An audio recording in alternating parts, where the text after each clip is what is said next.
I never quite realized how beautiful this world is. The commander's put me in charge of your maintenance, ma'am. That means I'll be performing regular checks on you from now on. If anyone is listening to this, there's something I need you to do. If you ever meet up with your unit 9S, I want him, I mean...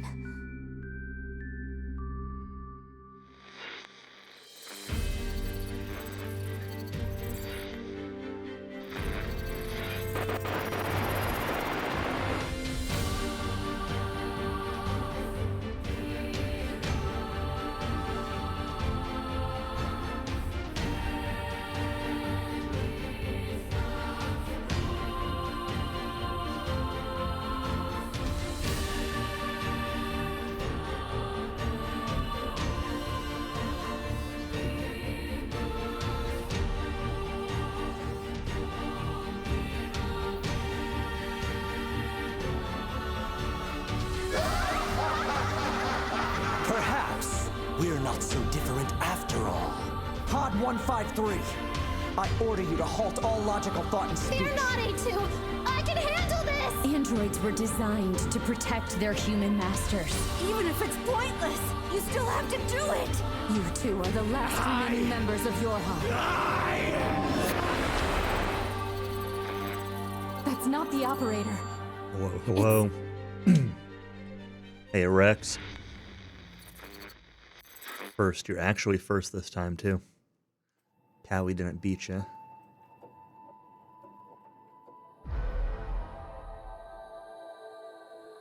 Alright, so I played for like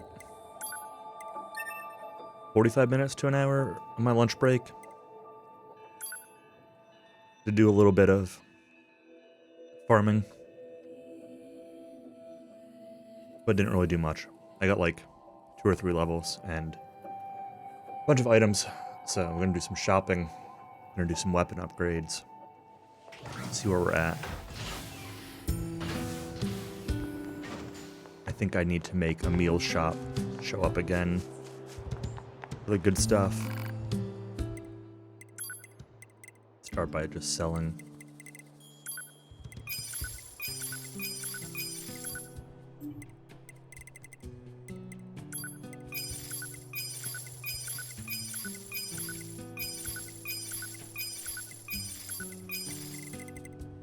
A lot of the stuff that I picked up.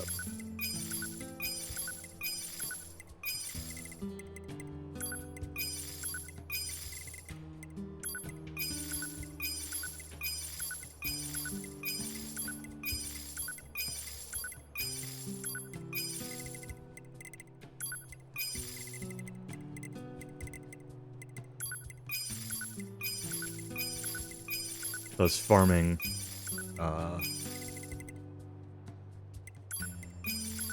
where you first fight Adam, that pit there. The internet said that I looked up where good places to farm XP and money are. They didn't really mention that for money. They didn't really mention anything for money. And it mentioned that as like a decent spot for XP. Not the best spot. Apparently the best spot for XP was actually the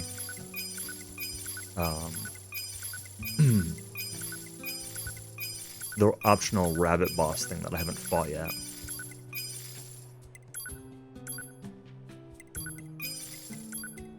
So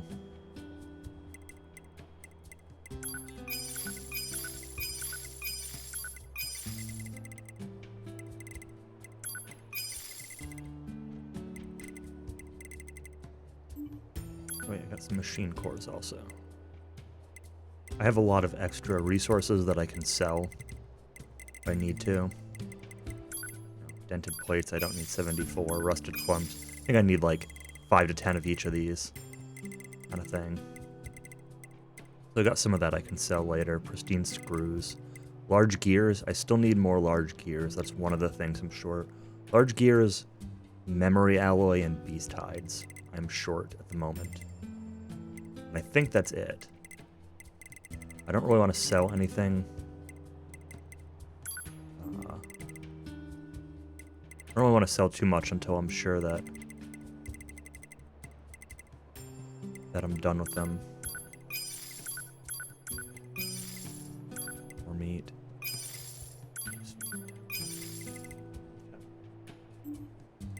Let's upgrade what I can here. These need beast hides.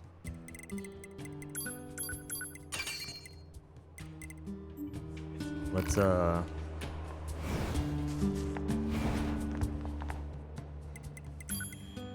actually go to the forest blacksmith real quick. The one thing I'm not 100% sure of is just money. Am I going to have enough to buy the materials that I'm short at a meal shop if I can get it to show up? Or am I going to need to grind a little bit more money first?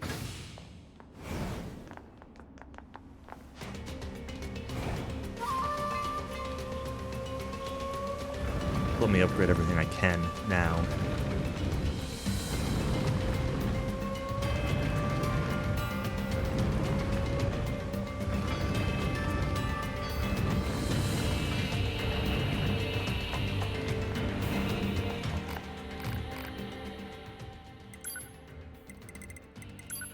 Sword, Mean Sword, Fang and the Twins, Beast Lord, What of Phoenix Land, Beast Curse, Dragoon Lance, Rule Arrogance, Angel's Folly, Demon Cry, Type 3 Fist, Machine Heads.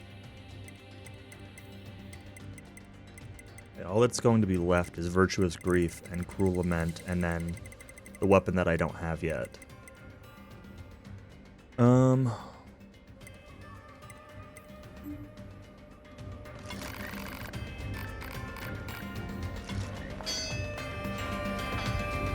Wait, what do you sell here? You don't sell upgrade materials, do you?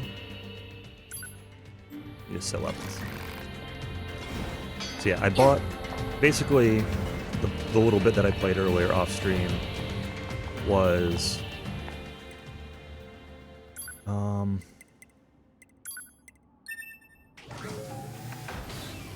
shopping at the combination of the amusement park shop and the half-wit inventor.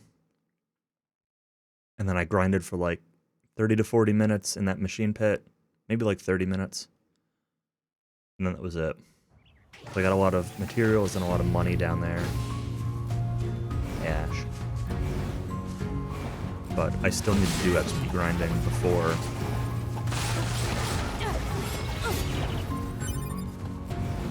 it's tied. Before trying a meal again. Let's get the beast hides that we need.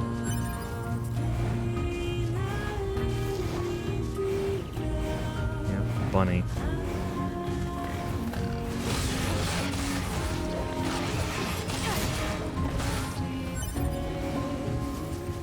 Beast hide.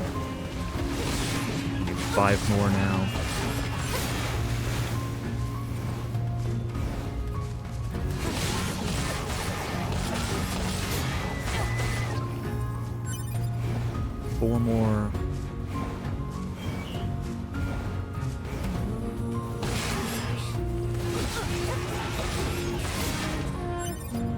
3 more.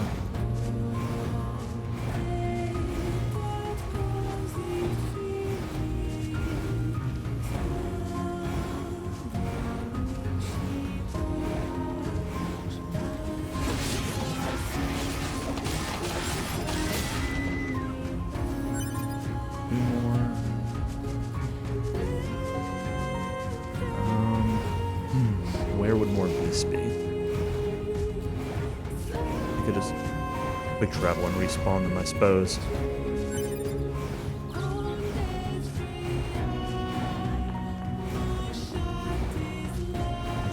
Let's actually just go tag a meal first. They will need his shop. I don't know if his shop can even go to the resistance camp in this act or not. Use pod fire to force him to stop.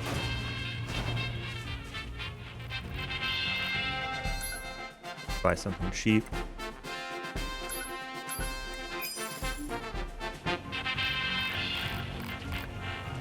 Welcome! Ah, you're actually selling the second shop here now. But I don't need any of this stuff. I need large gear, memory alloy. Those are all in the resistance camp shop. Let's come back down here. We'll warp back to the spot I was just at. Kill moose again. We'll kill this moose first.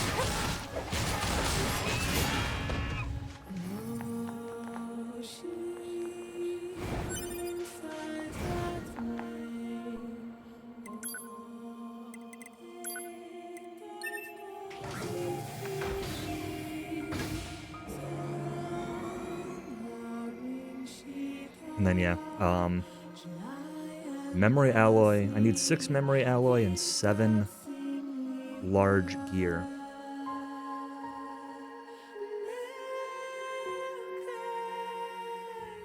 The white one sells for quite a bit. The white what? Moose? I don't think have I seen a white moose? I've seen a white boar.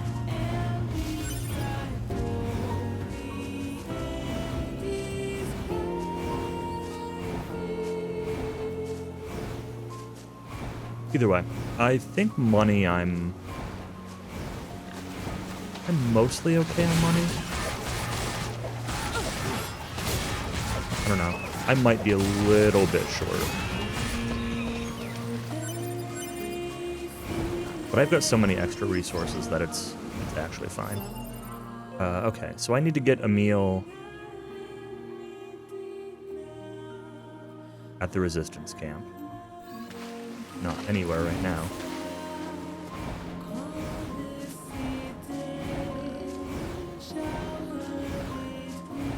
Teleport to the resistance camp because we can do rank 2 and 3 upgrades on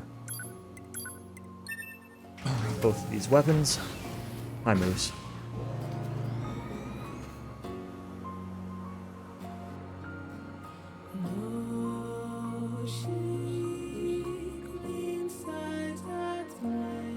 But yeah, I made a spreadsheet of all the weapon upgrade costs and materials and what materials I had. The hardest upgrades to the pods, that's for sure. Yeah, I don't... Do you need to upgrade those, though? I don't think you do, right?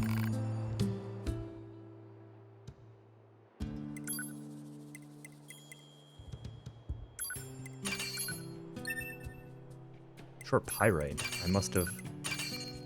Only if I want plat. I can just buy plat. It's fine.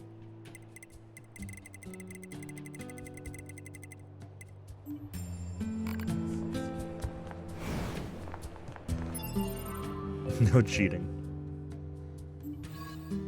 Alright.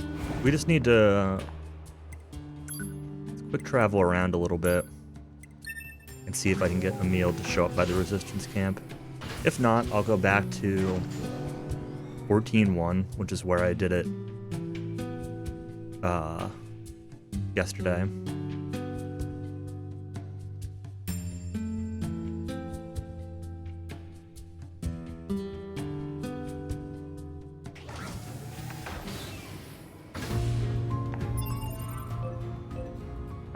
Perfect.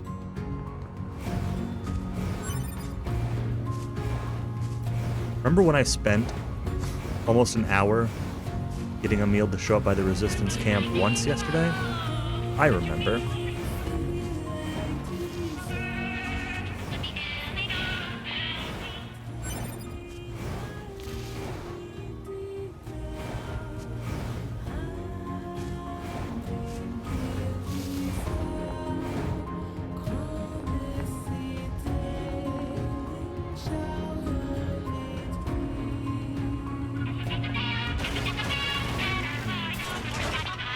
Gracias.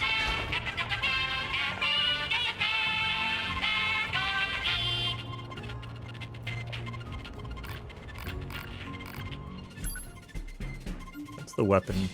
The chip upgrade.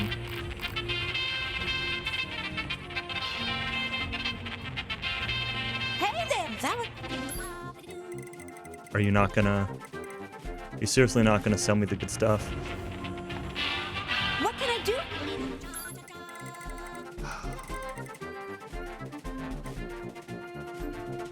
Thanks. What can I... What? If I keep shopping to him, eventually he's gonna give me the other shop, right? Oh. The... Does not seem so. Whoops. Alright. That's frustrating. Yeah, the music in this game is definitely very emotional. I guess we just try to get that to happen again.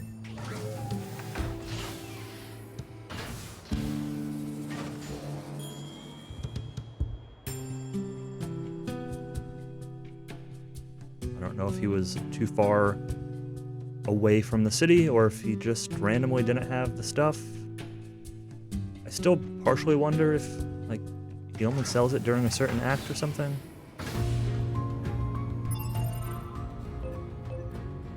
Alright, he's there again. It's fine.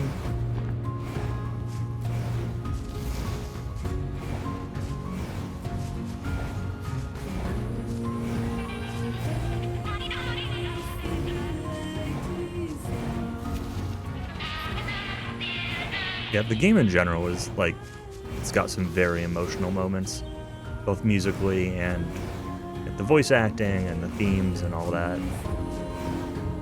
Definitely an emotional game.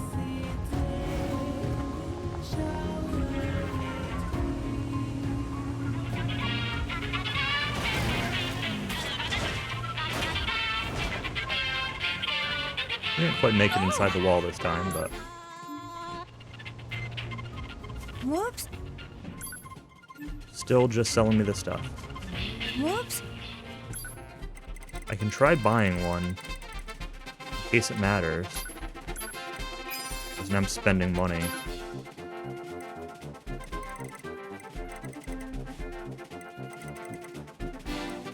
It's the opposite of what I want to be doing.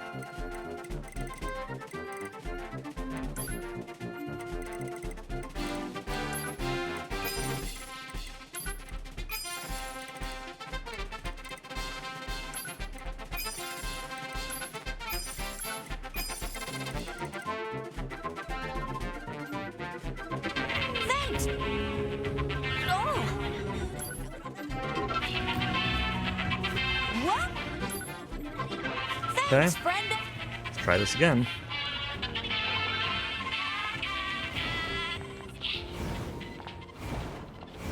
I wish there was an indication of, like, can I just not get the shop at this point? Or, like, at this point in time? Or am I just not in the right spot? He's not quite making it to the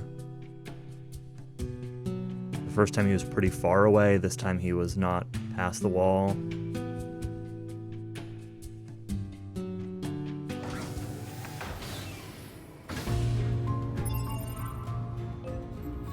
It's reliably getting to the resistance camp area this time though, which is nice.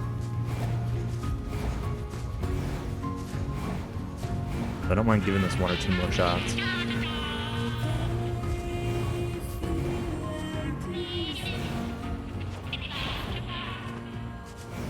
Otherwise, I'll have to warp to Act 14 or Chapter 14 again.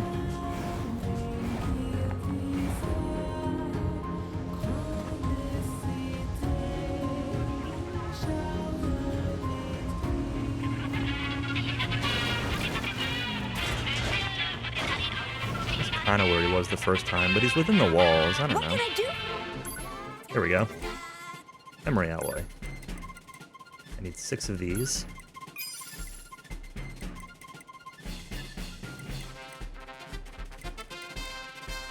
Large gear. These are cheaper than before, too. I wonder if it's because I upgraded those weapons or something. I need 7 of these. Let me, I'm tempted to buy, like, a couple extra in case I miscounted. Let me double check my spreadsheet. Oh, I actually only needed 3 large gear. 7 was the beast hide. Oops. Let's buy 2 extra memory alloy, just in case.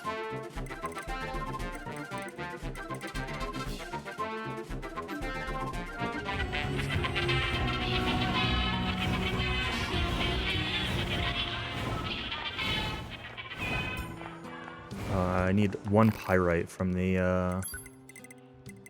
from that shop. I have everything I need for this.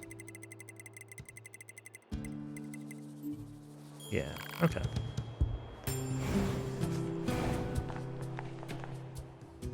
Let's transport to Park. I'll buy that pyrite, and then we need to grind XP. I think I'll have enough money. I'm gonna be a little short on money, potentially, but I've got a bunch of stuff I can just sell. From those extra materials.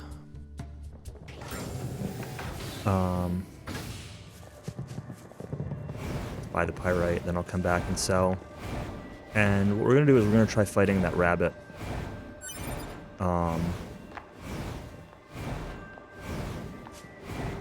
The implication was that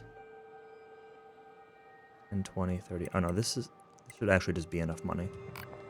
The rabbit thing is the best way to grind XP. Specifically, it seemed to be hacking it with 9S as being the fastest way to kill it, but I'll try to kill it as 2B now, see if I can.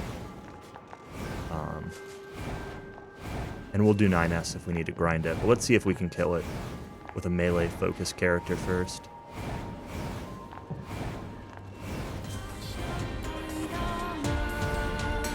Let's change my chips to not be with my generic chips. I had equipped when I was farming earlier today. I put a bunch of like drop rate chips up, but this was maxed out drop rate, so I actually didn't need that much for it.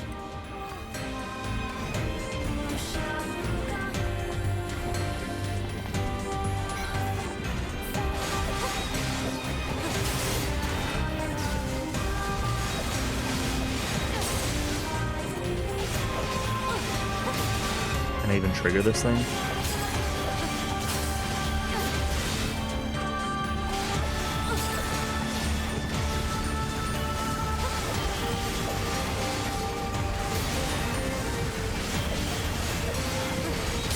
Is that all I need to do is attack this thing, Ash? To get this thing to trigger?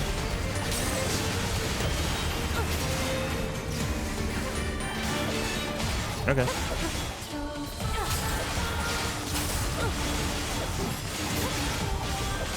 Not a good sign if it's going to take this long to even activate.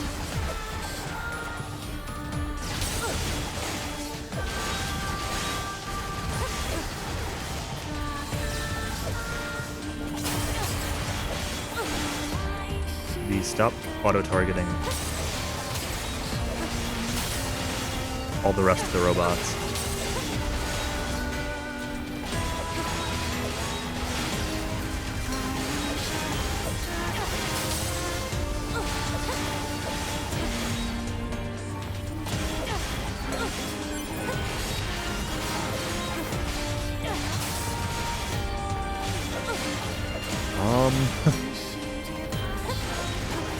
Stop it! Oh my god. The auto-targeting.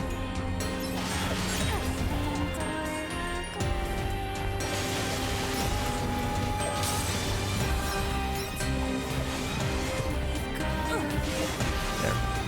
Now we won't auto-target them anymore.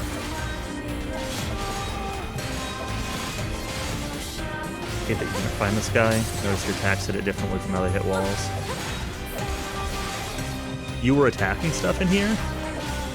I definitely never found this guy because I wasn't even attacking stuff in here except the one guy that aggroed, and the one time I came in here with my party member on aggressive.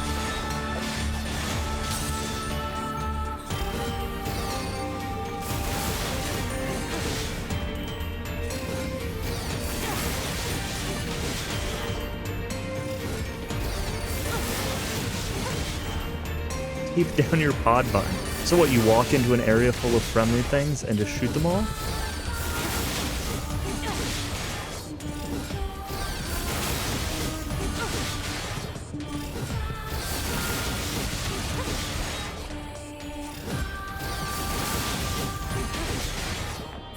There's even one machine. Do the aggro thing with pod. I have no idea what you mean. What is the aggro thing?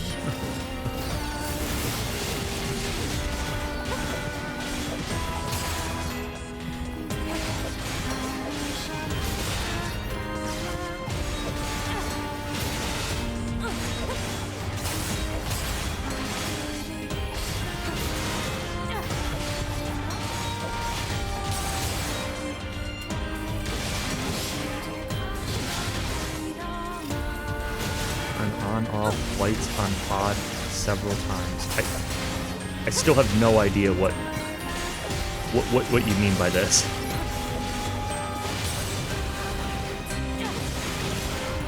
Oh, the flashlight?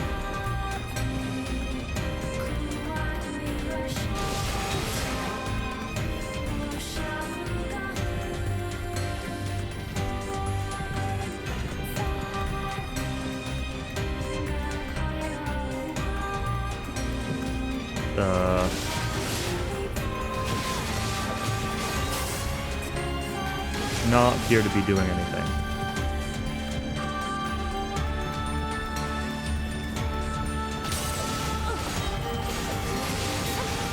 Yeah, I did see a little bit of steam, but...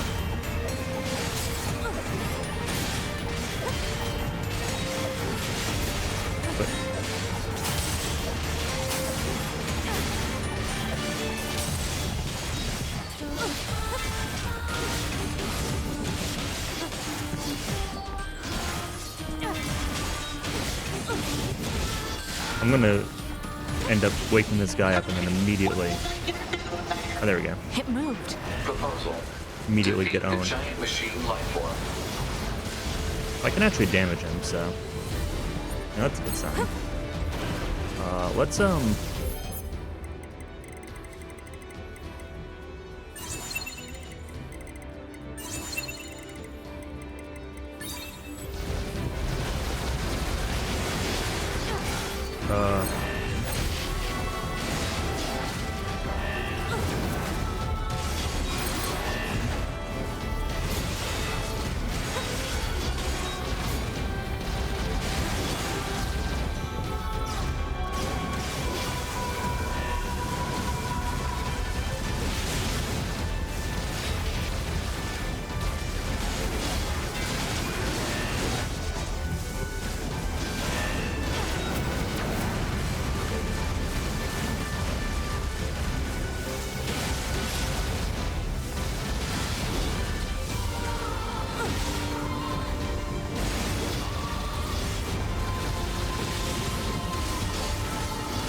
do the lock-on thing that I never do.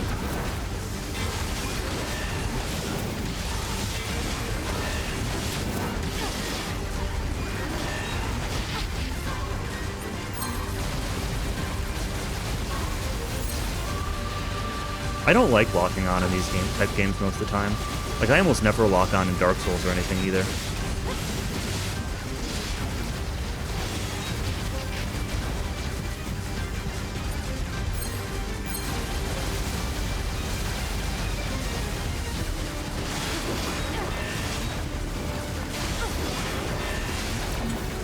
Why would I tape down my pod button?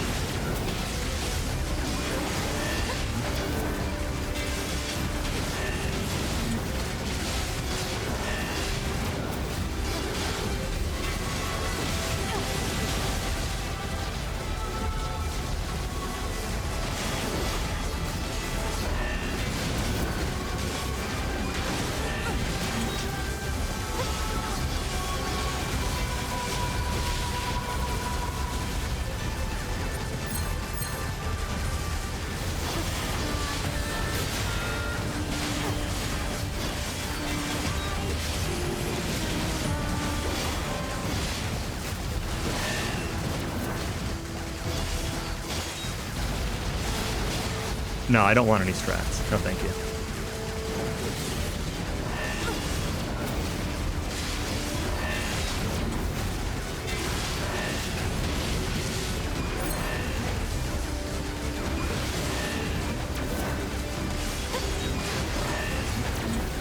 Yeah, I don't know.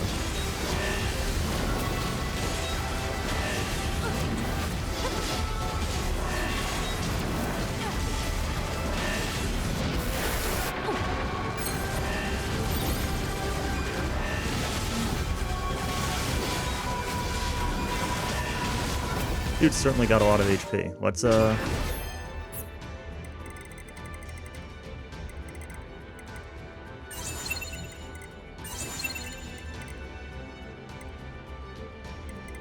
wish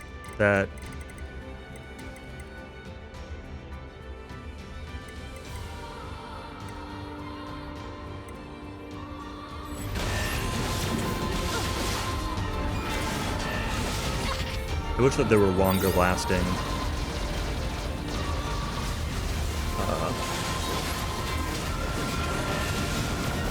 buff items.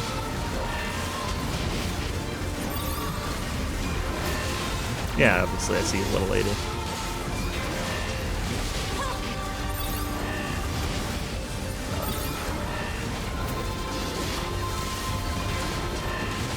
Also just like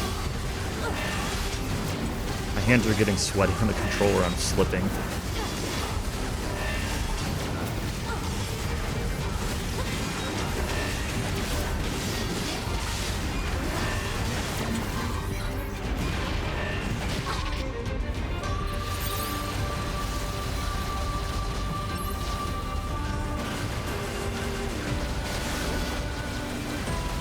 I think the Gatling is better here than the laser a little bit. I think I'm getting more hits.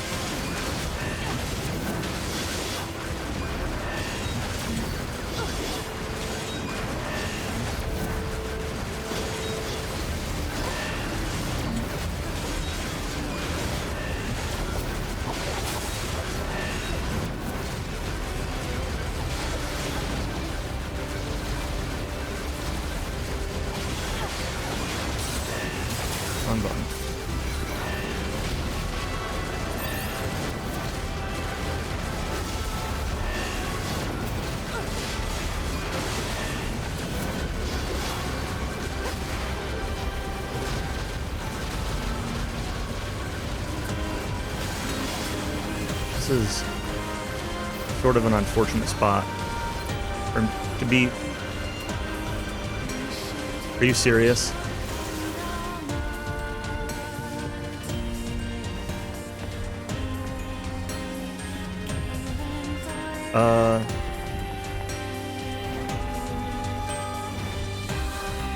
I'm curious if that's a timer or if that's him getting glitched out in the terrain.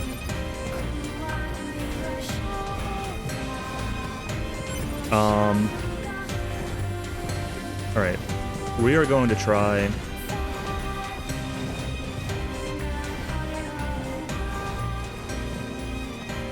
Exited the zone?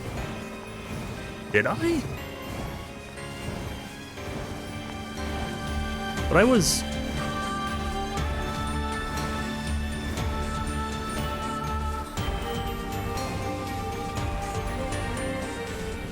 Like, I was over here, right? Like, I wasn't out here.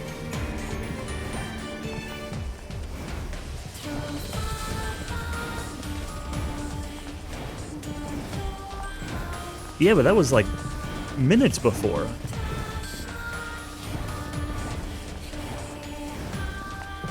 Take him there once again to confirm. No thanks. What I'm going to try to do is I'm going to see what happens if I come back here as 9S and try hacking him. See if I can hack him and see how much damage it does if I can.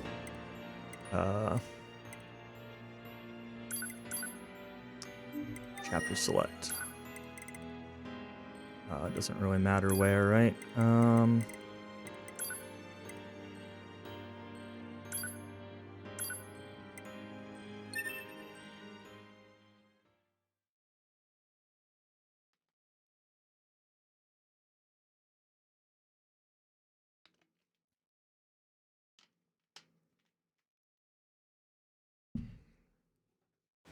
Alert.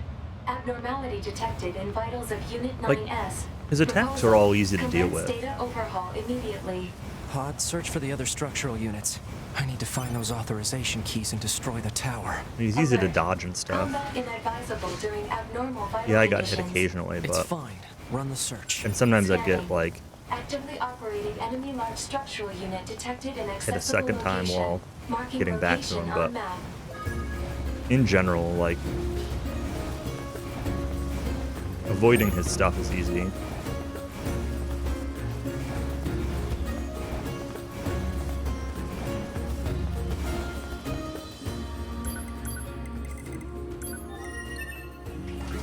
It's a matter of being able to do enough damage to him to actually kill him.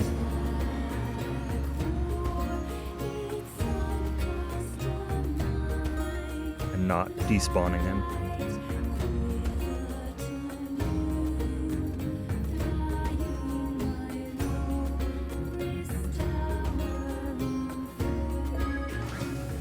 Fine. That fight was gonna take a long time anyway. Like it would be worth just grinding levels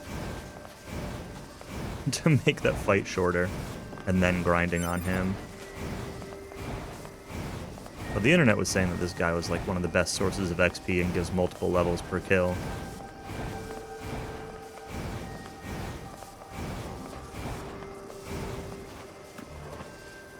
Let's see.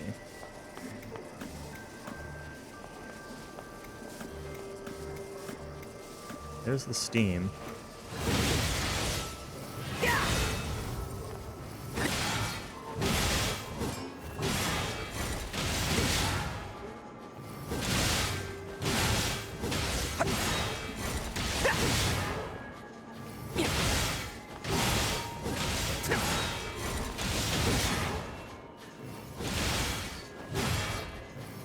What is happening? 9S, what are you doing? Stop auto-targeting. Stop auto-targeting.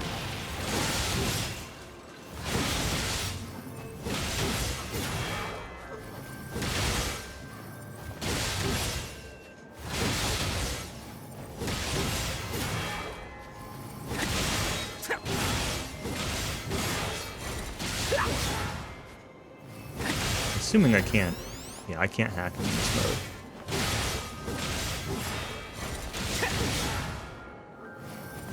Hopefully I can hack him once it unlocks. And I think I'll be able to. He's a machine.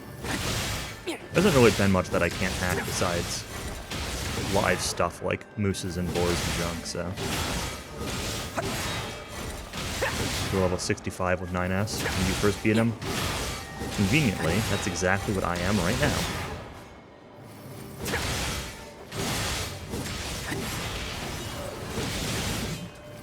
Why was I trying to hack a moose? Just to see what would happen. Don't tell me you never tried to hack a moose.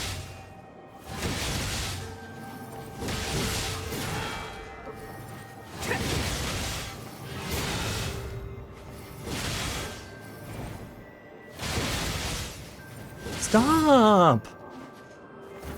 Also, I really would have liked to keep the little things alive to be free heals during the fight if I need them.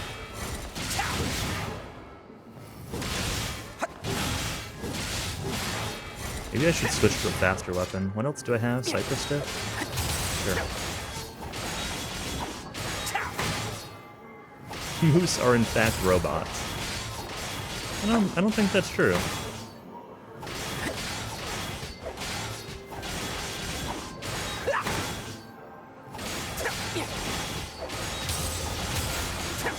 Keep taunting?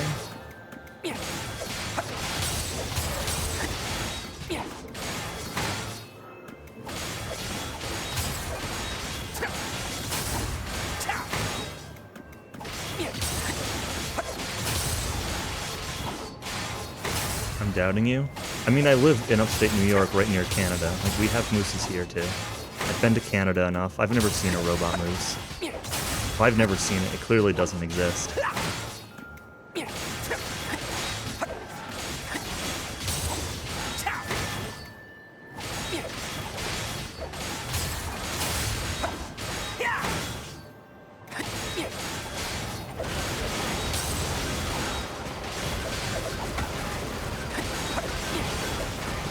I got the downgraded version.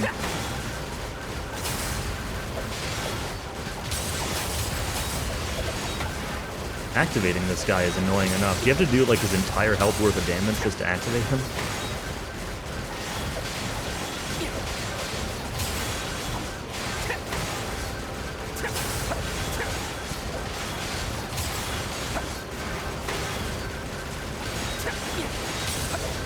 Maybe Yorha Issue Blade.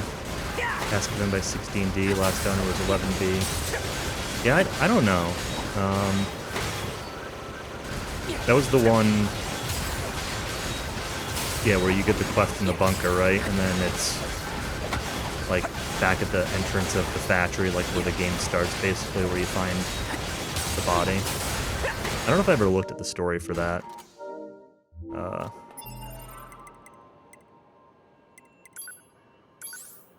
Was the Yorha Issue Blade?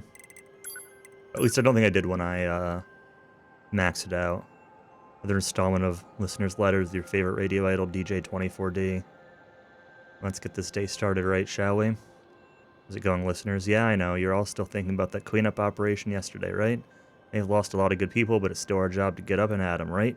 Howdy, listeners, your favorite radio idol, DJ24D, hasn't been receiving many letters lately. Don't you like me anymore? Haha. Or maybe no one's even listening. Whee! Anyway, who's ready to kick things off? Hello? Is anyone there? Is this thing even on? It's me, radio listeners. 24D. I'm an idol, remember? An idol. An idol, an idol, an idol, an idol, an idol. Interesting. Yeah, I don't know. I mean, seems like another kind of... I think the idea is just like the blade's been passed down to multiple Yorha members, right? Like, I don't think there has to be a connection besides that. It's, yeah. Besides that it's a blade that's been passed.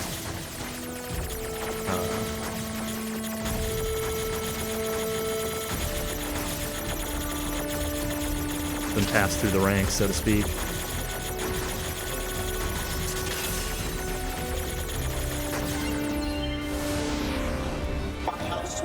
A lot of XP just for the hacking. That was half his health. Okay, well... Turns out hacking was pretty easy.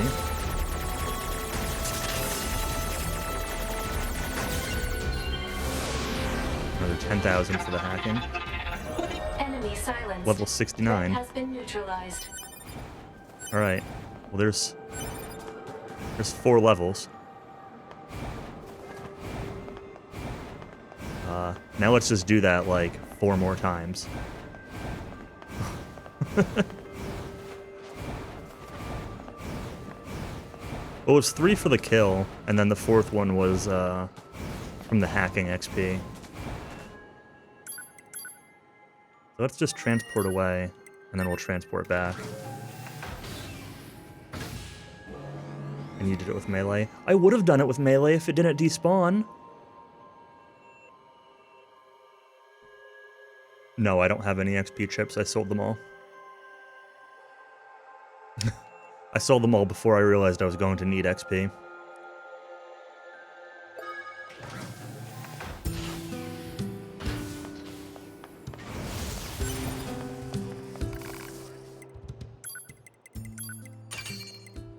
I need 2 more gold ore.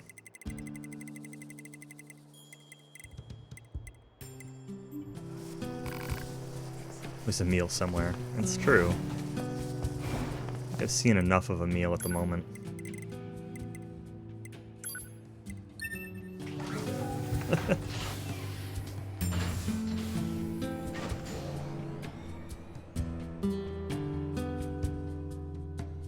Let's hope the transporting away and back just respawns him.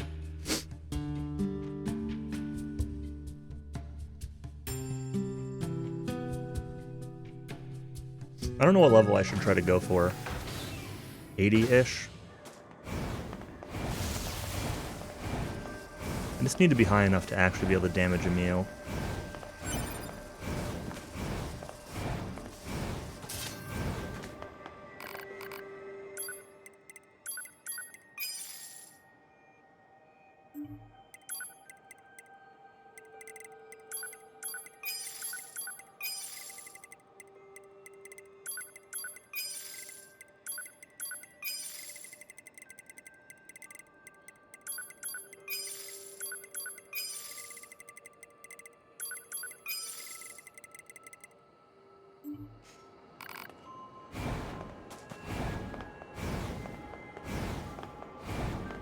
At least with hacking, this guy isn't at all scary, so...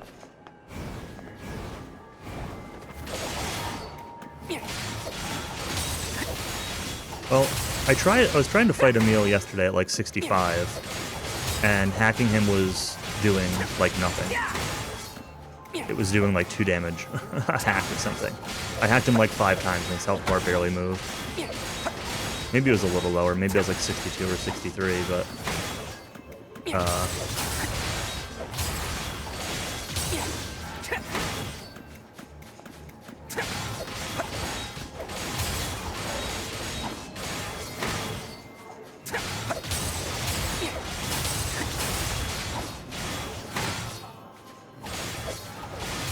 I'd like to be a little higher than 70. How do you trigger the Mad Bunny? Like this. Just taunt him, I guess, helps. I don't know if it's needed or not, but helps. And just attack him. And then attack him, and then attack him.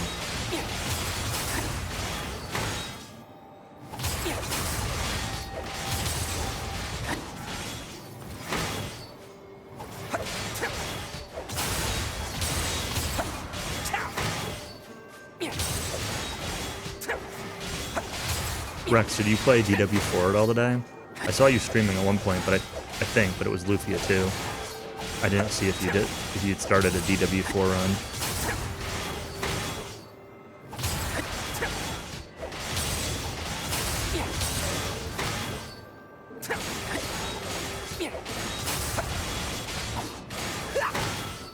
Gonna get past chapter 1. Gotcha.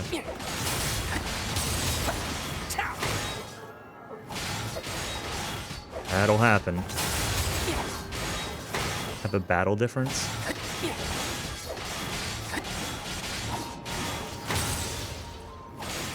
Well, you have to fight Emil as 9S, right? Because you need to go down there and hack his chest in order to get him to actually fight you, right? Unless you mean this guy's got a battle difference.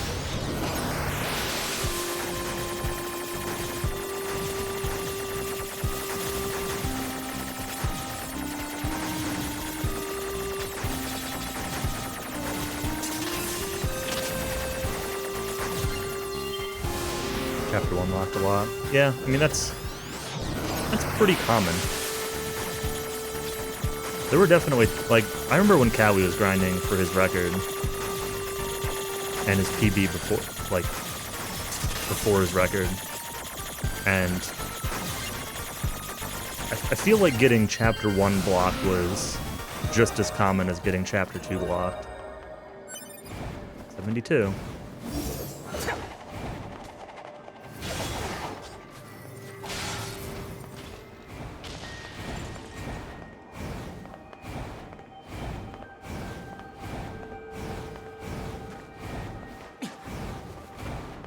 Away, we'll teleport back.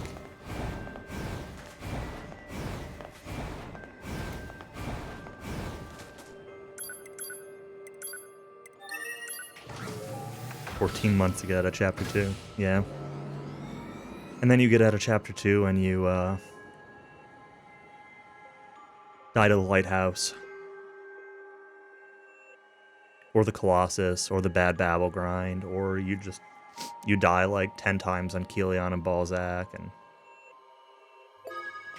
Yeah, you definitely should be not resetting over one death, but... Like 30 minutes or so is... Alright. Can't do that here. Should go to the... Warp to the Forest King next time. Forgot I was on the final rank of those.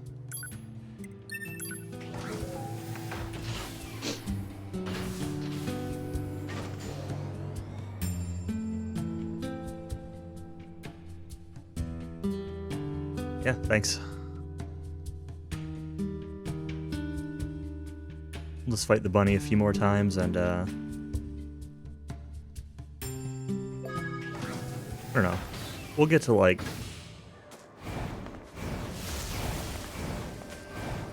Three more times? We'll fight him 3 more times. See if we can get to around level 80. 78, 80, something like that. And then we'll go try a meal.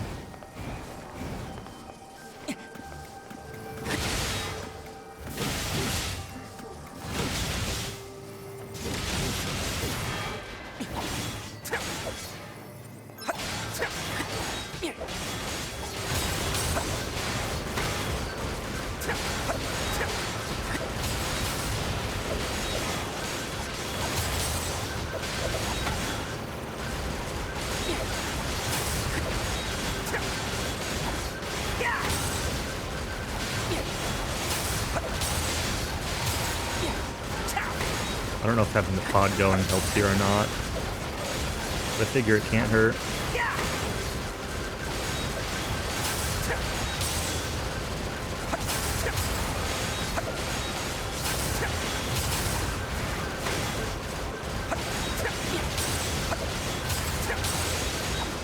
Yeah, I mean with like your PB, I think a 2-hour cutoff for Chapter 2 or something is probably pretty reasonable. At least in terms of PB. Maybe like 210, but anything over 2 hours feels kind of bad.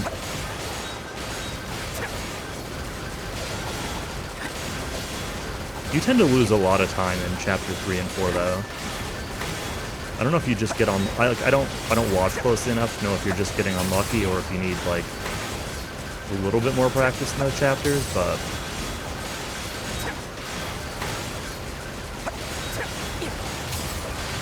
You're commonly over 50 minutes in Chapter 3, and you're commonly 30 plus in Chapter 4. And, like, that happens sometimes, but... But those just, like... It feels bad to get out of Chapter 2 and then to lose 5-10 minutes on those 2 chapters.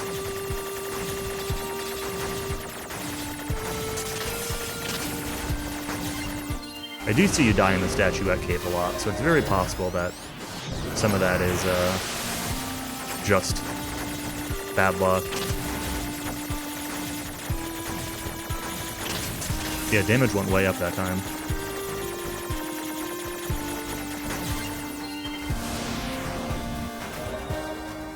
.74, 76. Gene Core, nice.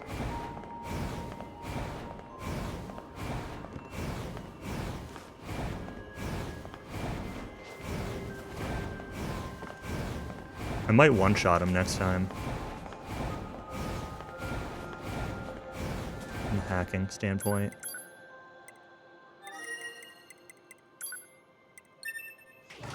Go grab rank 4 on both of these weapons real quick. I'll need to come back here one more time for rank 4 on the Emil head once I beat Emil, but... I could go try Emil now, actually. Should I do that? Or should I do one more? Let's do one more bunny.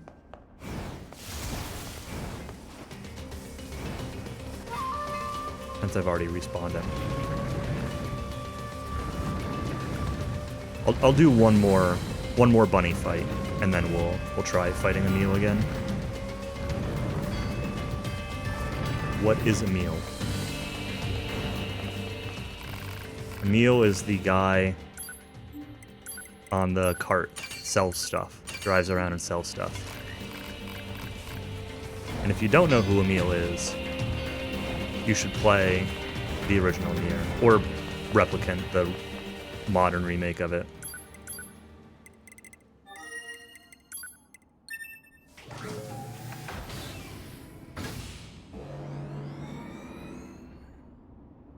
Replicant v 1.22.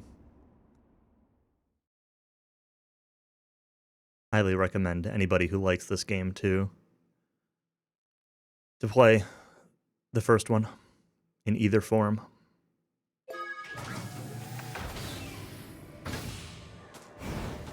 It is just as good, if not better.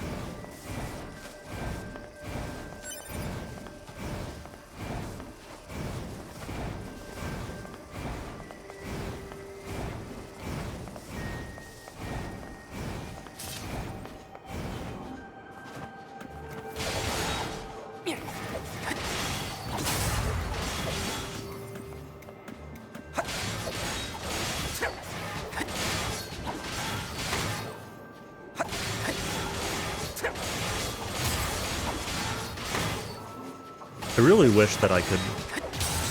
Kelly, you should upload all your VODs of this to YouTube or something so I can watch them. Just for me.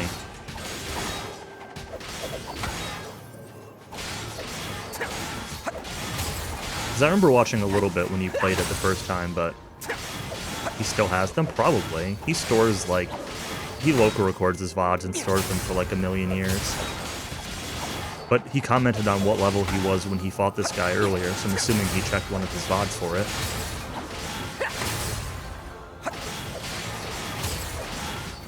I local record every time I stream, but I do not keep the VODs. I sometimes keep like PB VODs for certain games, but as soon as I highlight it on Twitch, or lately I local record stuff at a higher bitrate than I stream, and then I upload the higher bitrate versions to YouTube.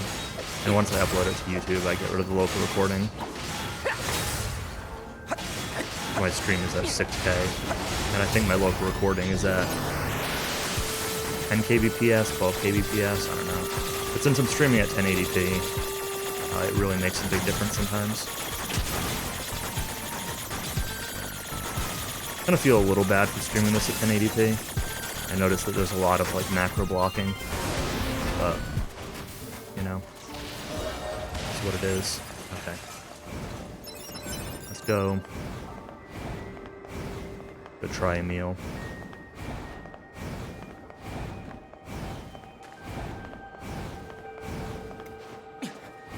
No more levels. I could stand to do one or two more. Emil's level 99 after all, I mean.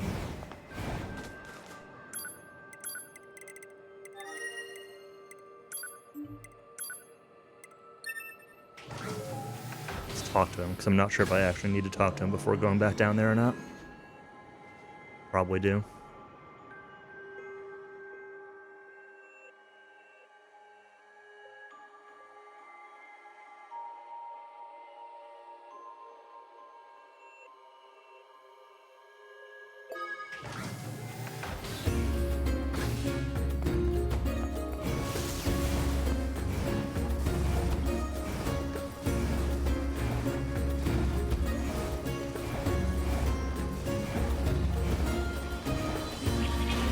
Alright, this guy here, this is Emil. To force him to stop.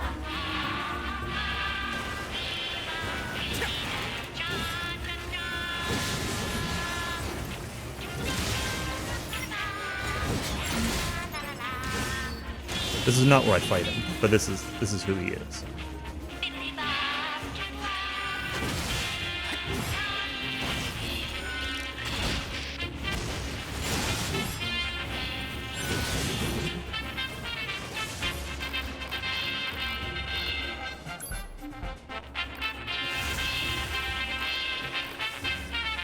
I'm not talking about your security, though.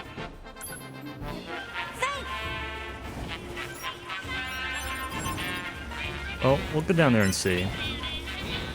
I do still have his head, right? Yep.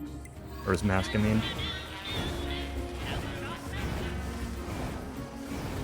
Have to do 2 trips. Could be.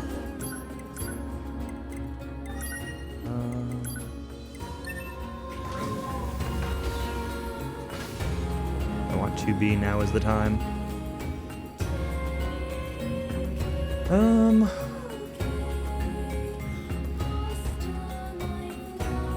Gonna hurt, right?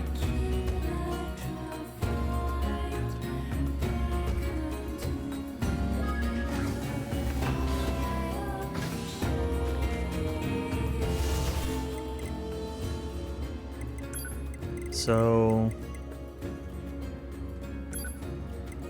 shouldn't really matter where, right? Like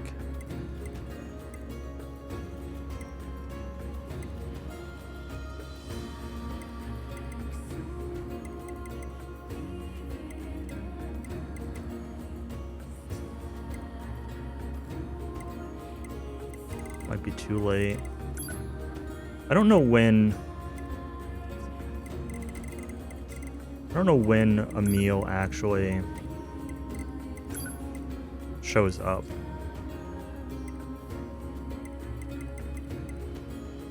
Run into Pascal. Try this. Try this.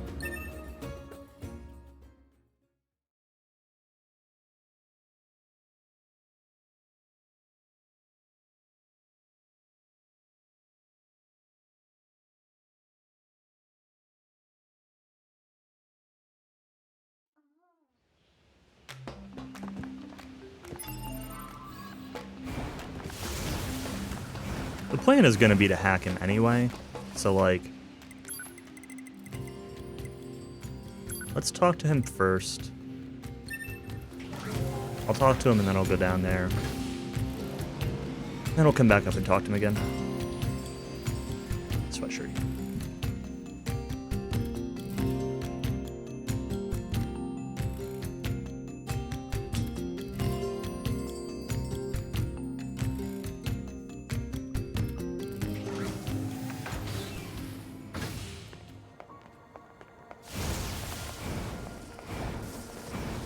Is here good?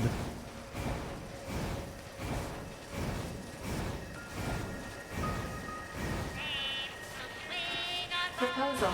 Use pulse fire to force him to stop.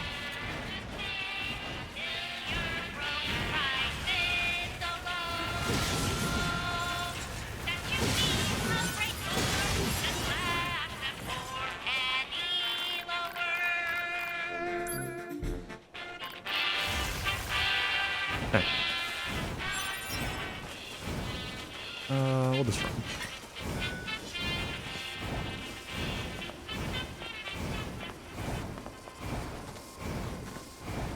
Close enough that it's probably faster to run than it is to run the opposite direction to quick travel.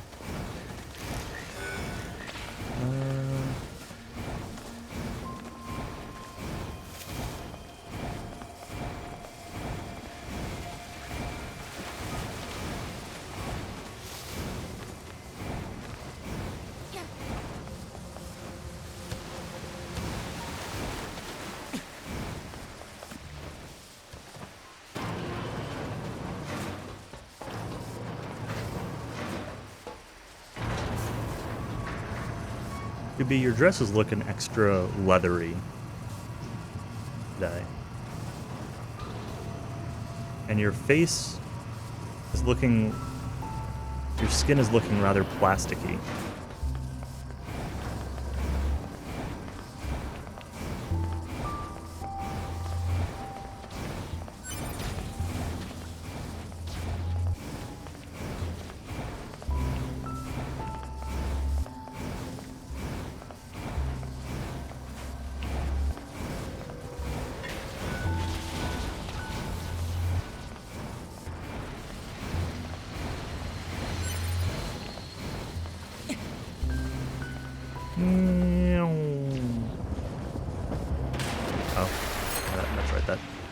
Falling into this actually hurts me.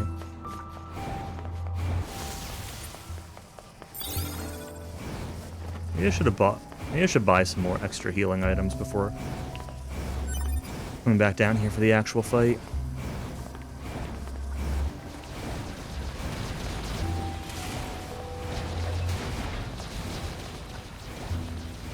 Everything but the replacement card. What? Replacement card?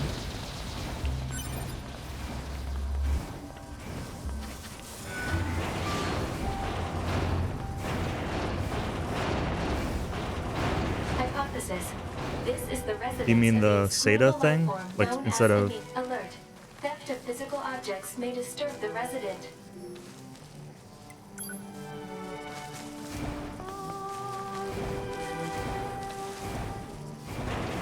Okay, yeah, the thing that turns it into SATA instead of PIDE. Okay. Cool. Did you, buy or make one of those, the 3D printed things that you linked me for the easier access? Did not walk by it this time. I don't know if you have a 3D printer or anything. That's what I should do. I should ask Callie to print me one. Although I don't have the right adapter for it. I could always try to find the, an actual Sony one and mod it, though. I'm sure they're not that expensive.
No.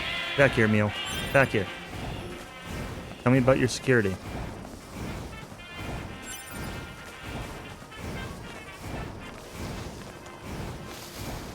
I don't know where you went.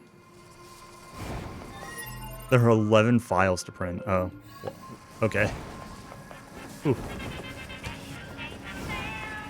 Every sale's a win.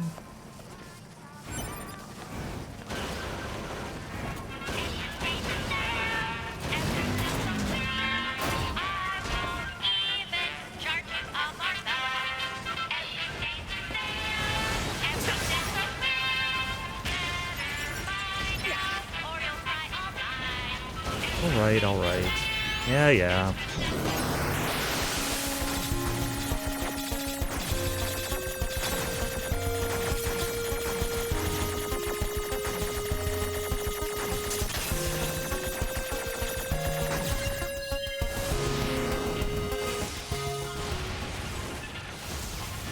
Is that enough? Or are you gonna make me kill the shooty guys too? Boy, I actually after the. Okay.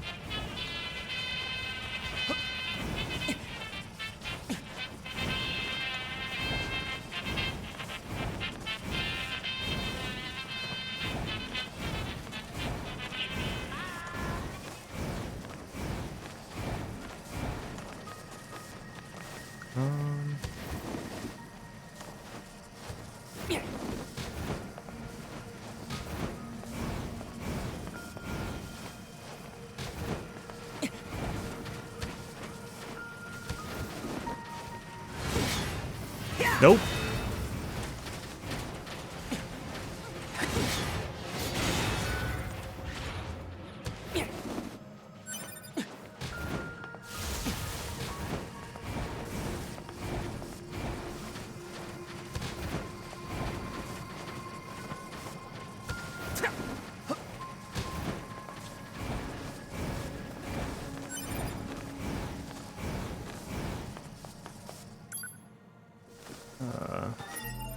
Do I want healing items? Yeah, let's just... Probably should have just gone to the resistance camp instead of back here, but... We'll just travel to it. Forgot I wanted to buy healing items, otherwise I would have just walked there.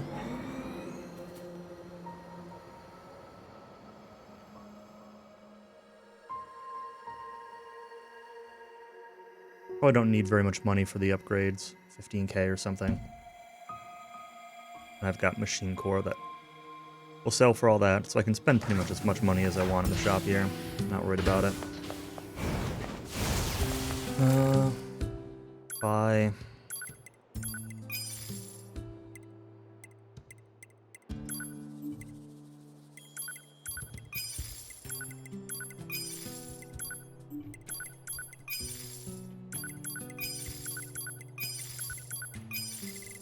I have defense, melee defense up. Sure. Range defense up, sure.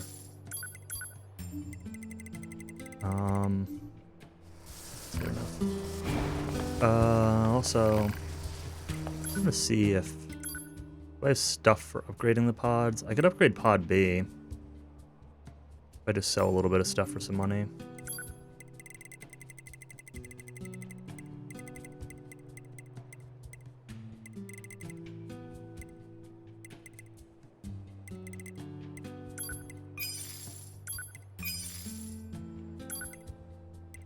These do sell for different amounts when you at like different points in the game.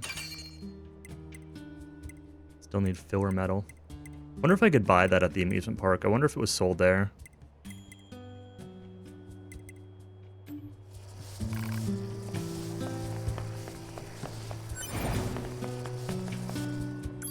Let's actually check that real quick.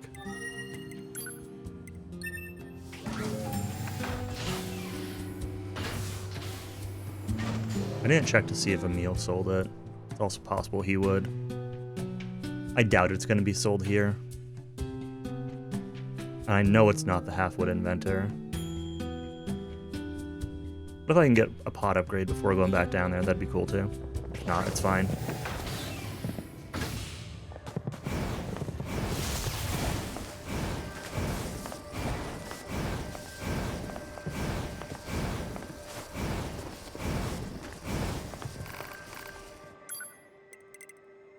Filler metal. I can. It's expensive.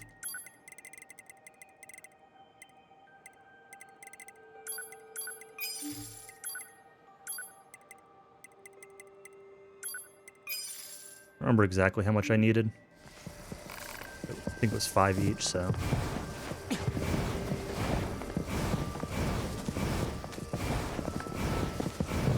Wasn't paying attention to what pod C needed for upgrades. I'm not worried about pod C at the moment, I guess. My least favorite combat pod has a couple of specific convenient uses, but I think I kind of just like pod A the best, the Gatling one. B is kind of cool. I think I just like the Gatling one the best.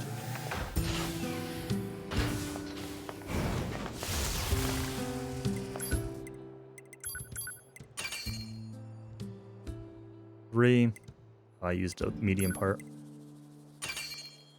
There, pod A is now rank 4.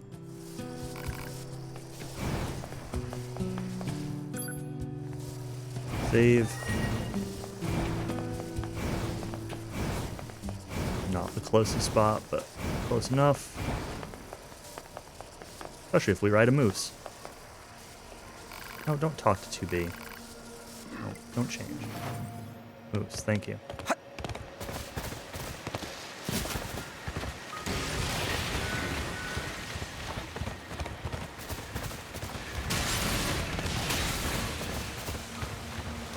Alright, moose.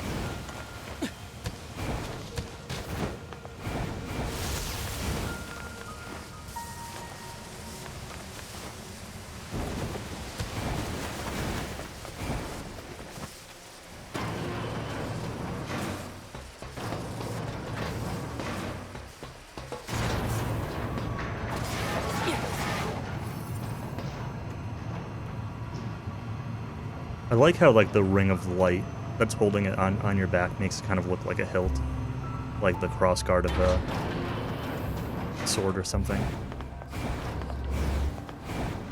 Vazatoriak. Mato.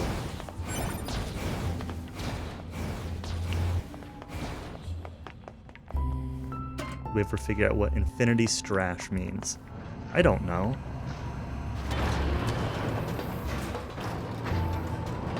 Named after a character like Aiden Chronicle. Aiden Chronicle is not named after a character, though.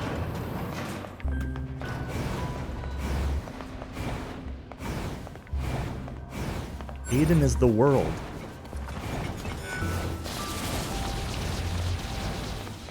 Infinity S Trash. I feel like I should play it at some point because, like, it's a DQ game. But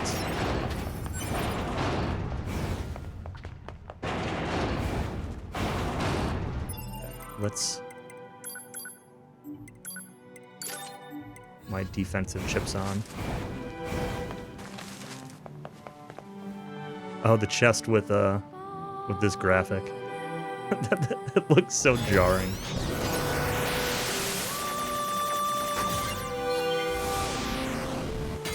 Locked chest with that 8-bit looking. So you All right. may be a chip.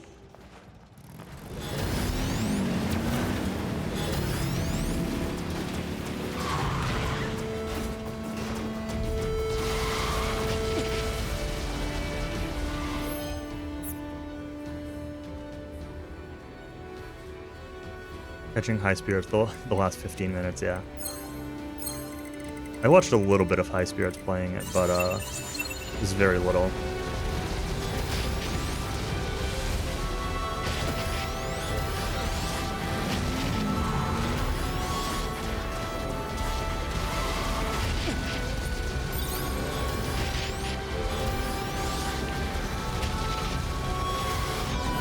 Alright. At least we're not, like, having to heal every single time we get hit by one of those heads now. That alone makes this a lot more bearable. Did 50.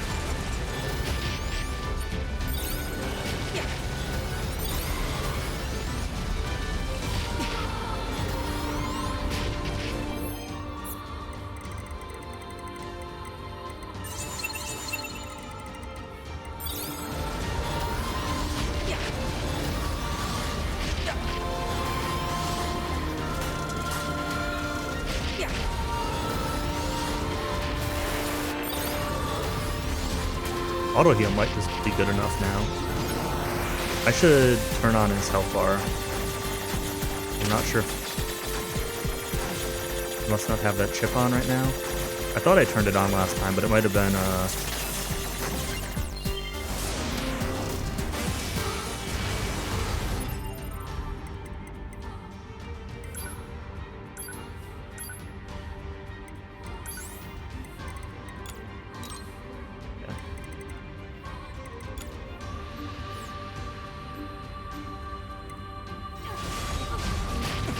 well, that's damage.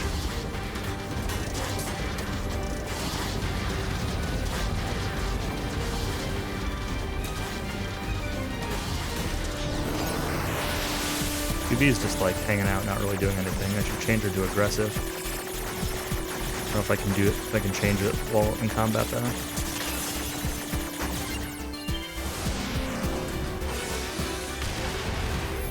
Well, if nothing else, we can definitely do this.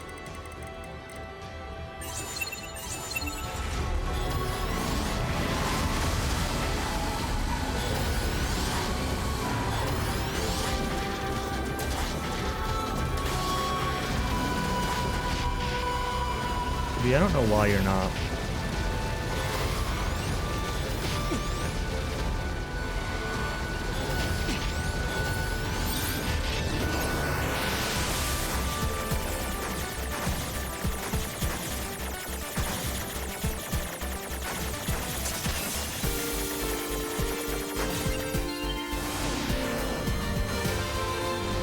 Yeah, she's still usually... I thought she was usually better than this about it, but...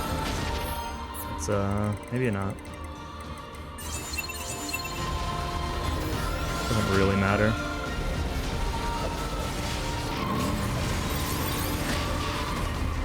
Maybe I should attack during this phase to get rid of the heads. Shockwave off the heads.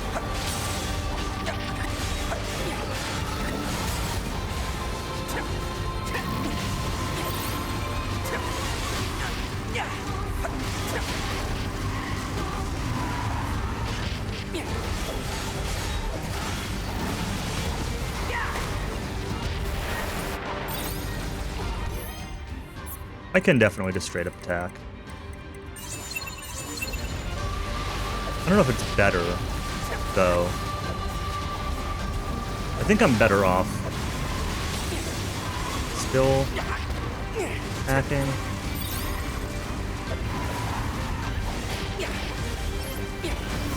Also not using my Gatling, but it's also not doing damage, so...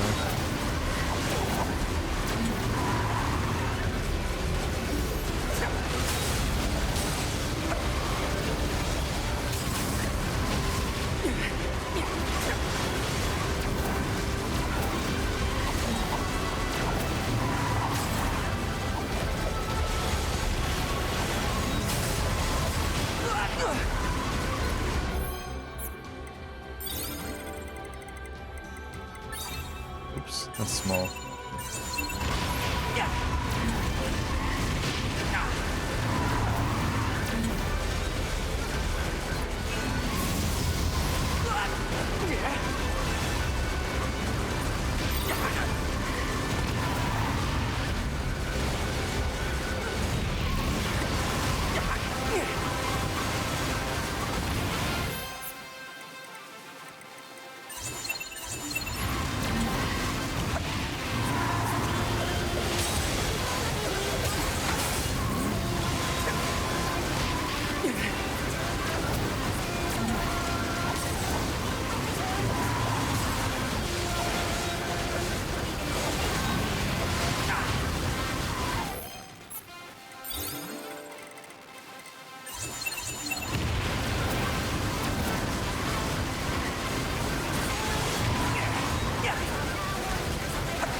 Well, if he's just gonna do this the whole time, then he's easy.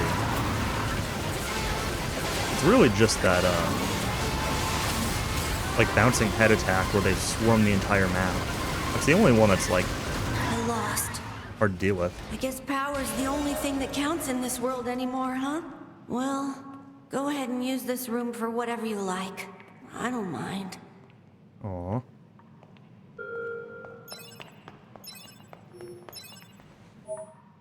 Meal heads.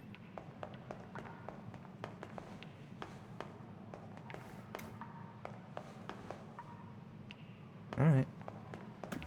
So that's that. Alright, now I need to upgrade the last weapon. And figure out what to do after that. It's one of the few places that aren't a GG. True.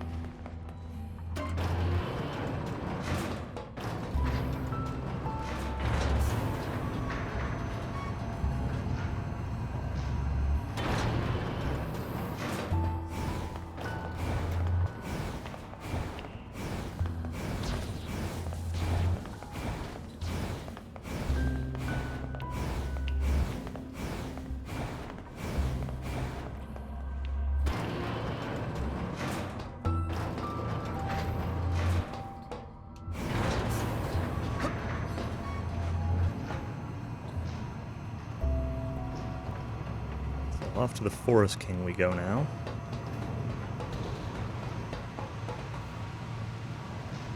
Not the Forest King, but the Royal Chamber for the blacksmith. I always call the blacksmith the king, but the blacksmith is not the king. The king is dead.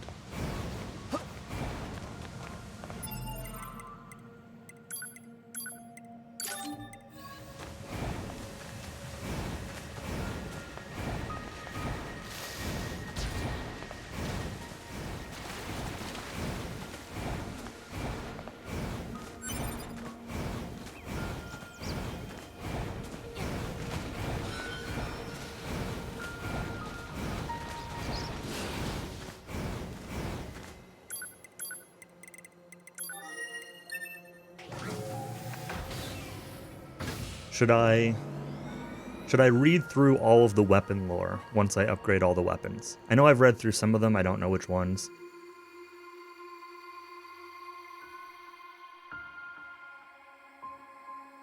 Should I read through them all? People want the lore.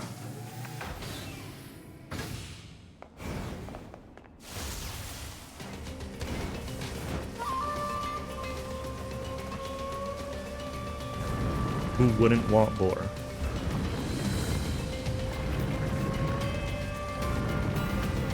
Me? Kidding. I actually do like the weapon lore.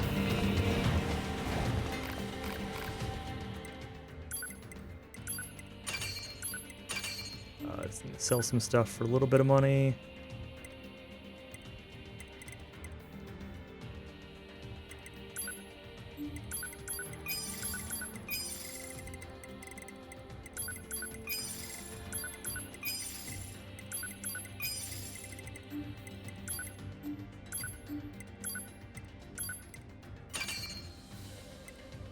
Alright, all weapons upgraded to the highest rank.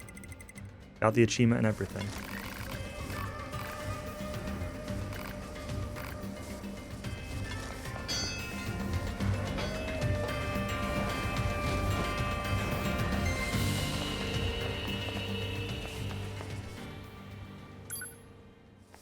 Right, let's read the lore. Yeah, I do actually want to see what the mealhead equip looks like.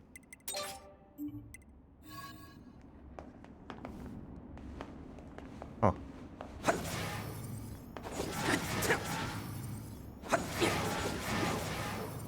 Interesting.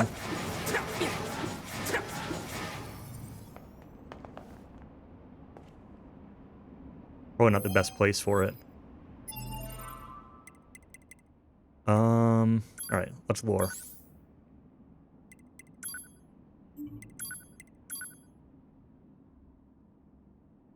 We're gonna read them all, so we're gonna be here for a few. Can I do this some more with music?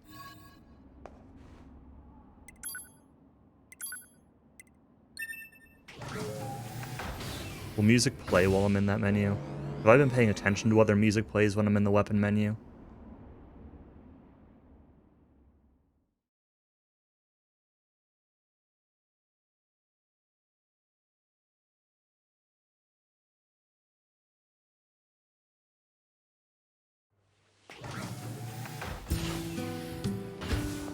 See the up-close Emil heads.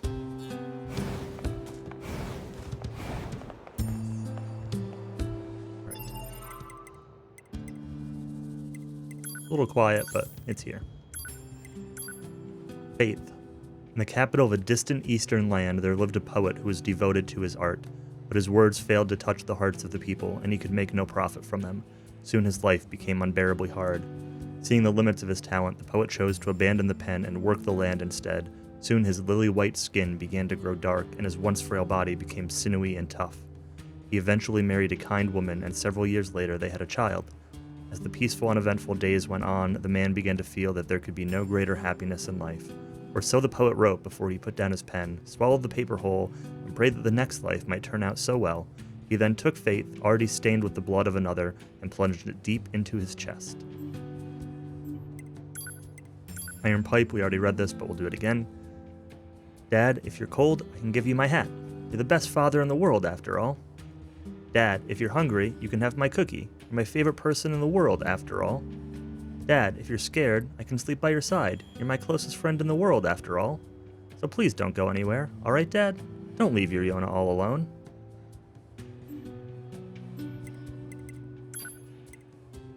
Eastbane. Once upon a time, there were the three princesses. The middle princess wasn't very bright, but was renowned by all as a great beauty. Once she came of age, she was married off to the king of a neighboring nation. The neighboring king adored his new wife and treasured her looks above all else. He gave the middle princess 6 new dresses and 8 fresh flowers every day, and his love caused her beauty to shine all the more.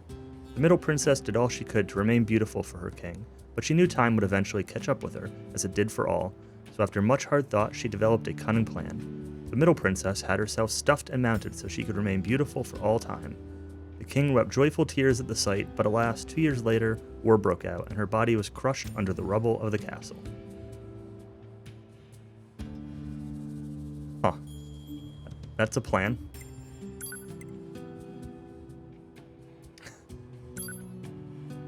Phoenix Dagger. The girl lay there on the day of her wedding. Her parents and beloved were dead, and she herself had been violated in front of their corpses. As she swore to kill those who had done this terrible deed, a shining songbird appeared. "Allow me to grant your wish," said the bird. "Wish upon this dagger, and never forget this hatred that you feel." The girl grasped the weapon and spat out a tearful curse. "I vow not to forget. Please, give them a painful death." Time passed, and eventually she got her revenge. Years later, when she was an old woman, the songbird appeared anew. "What of your vow?" it asked, but she did not understand. And come to think of it, what became of her beloved dagger? That night, bandits broke into her house, assaulting her daughter, and murdered her grandchild. The songbird then reappeared with a single question: "How long will your hatred burn this time?"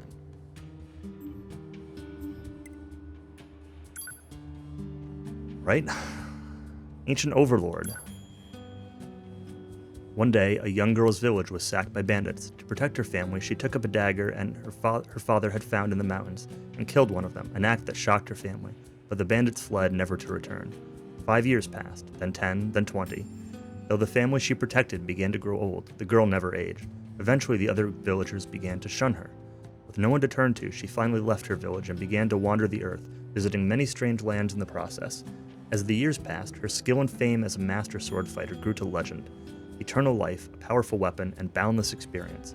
She used these talents to become queen of a nation, and yet there was emptiness in her life, for she still desired the kindness her family denied her after that fateful day. Type 40 Sword. Yorha R&D Team Journal, August 29th. Held a progress report meeting for the new weapon. Considering how many observers we have from the other orbiting sites, I can tell they expect a lot from us. Yorha R&D Team Journal, December 10th. We had our first core installation experiment today. Saw some troubling signs, including issues with unexpected irregular output and core perimeter defenses. Yorha R&D Team Journal, January 8. The circuits of 3 consecutive staffers burned out after attempting to remove the core's protection. I've requested replacement personnel. Yorha R&D Team Journal, January 15. Command pulled the plug on our project. The weapon will go into official operation with the core still sealed. Huh. Alright. Type 3 Sword. The craftsman's weapons were neither flashy nor attractive, but they never once failed in battle. This reliability afforded him a never-ending stream of loyal clients. Yet something nagged at the craftsman. Though he'd forged many a weapon, he'd only tested them on pigs and cows. He wondered what it might feel like to use them on another human being.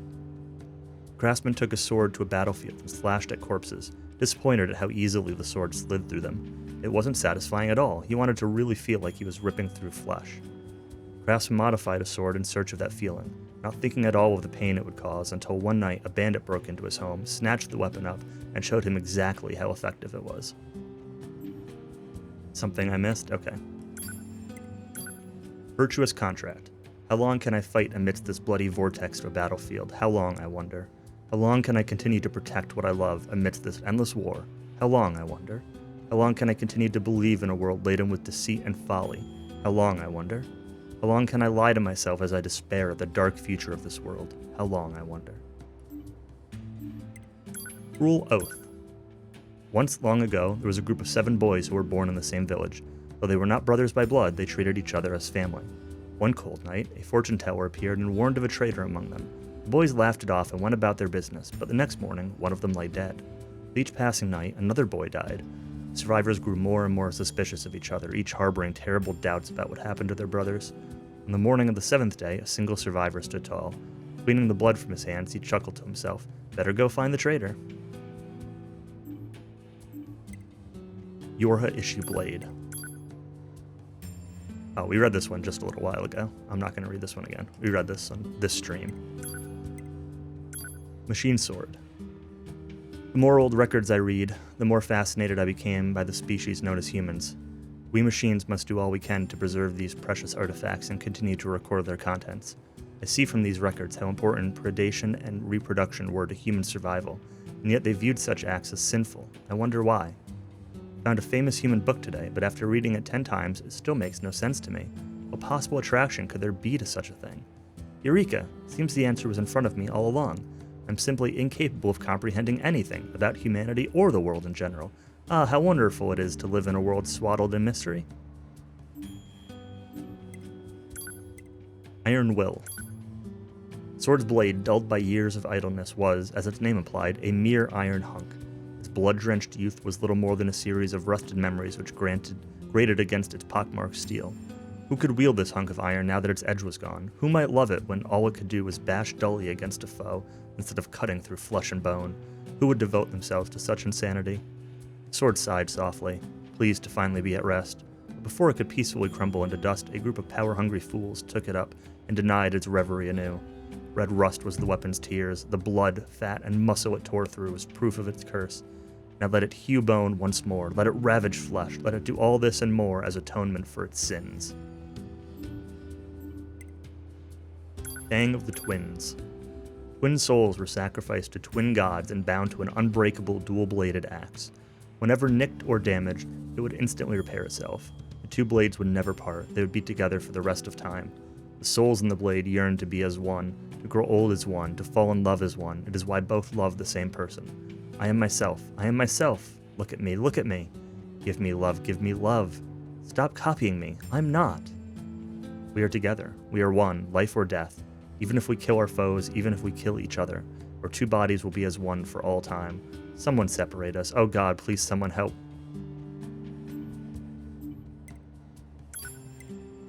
Beast Lord. Once upon a time, there were 3 princesses.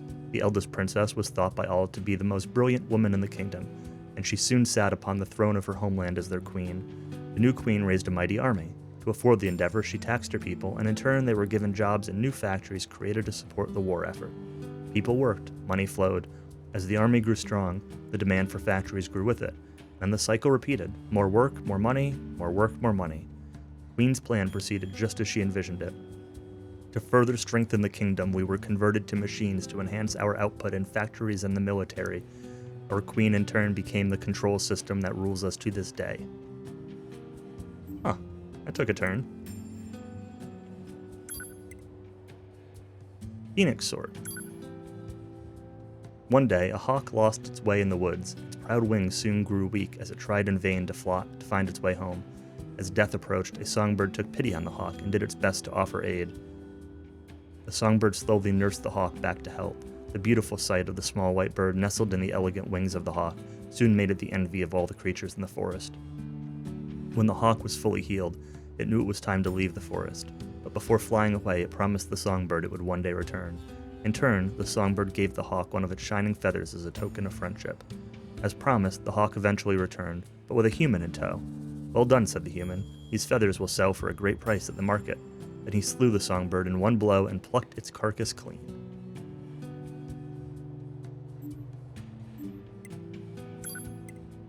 Hope it wasn't an albatross.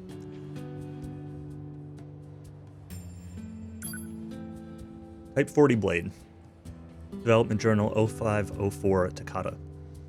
I've come up with an incredible idea. Something no one has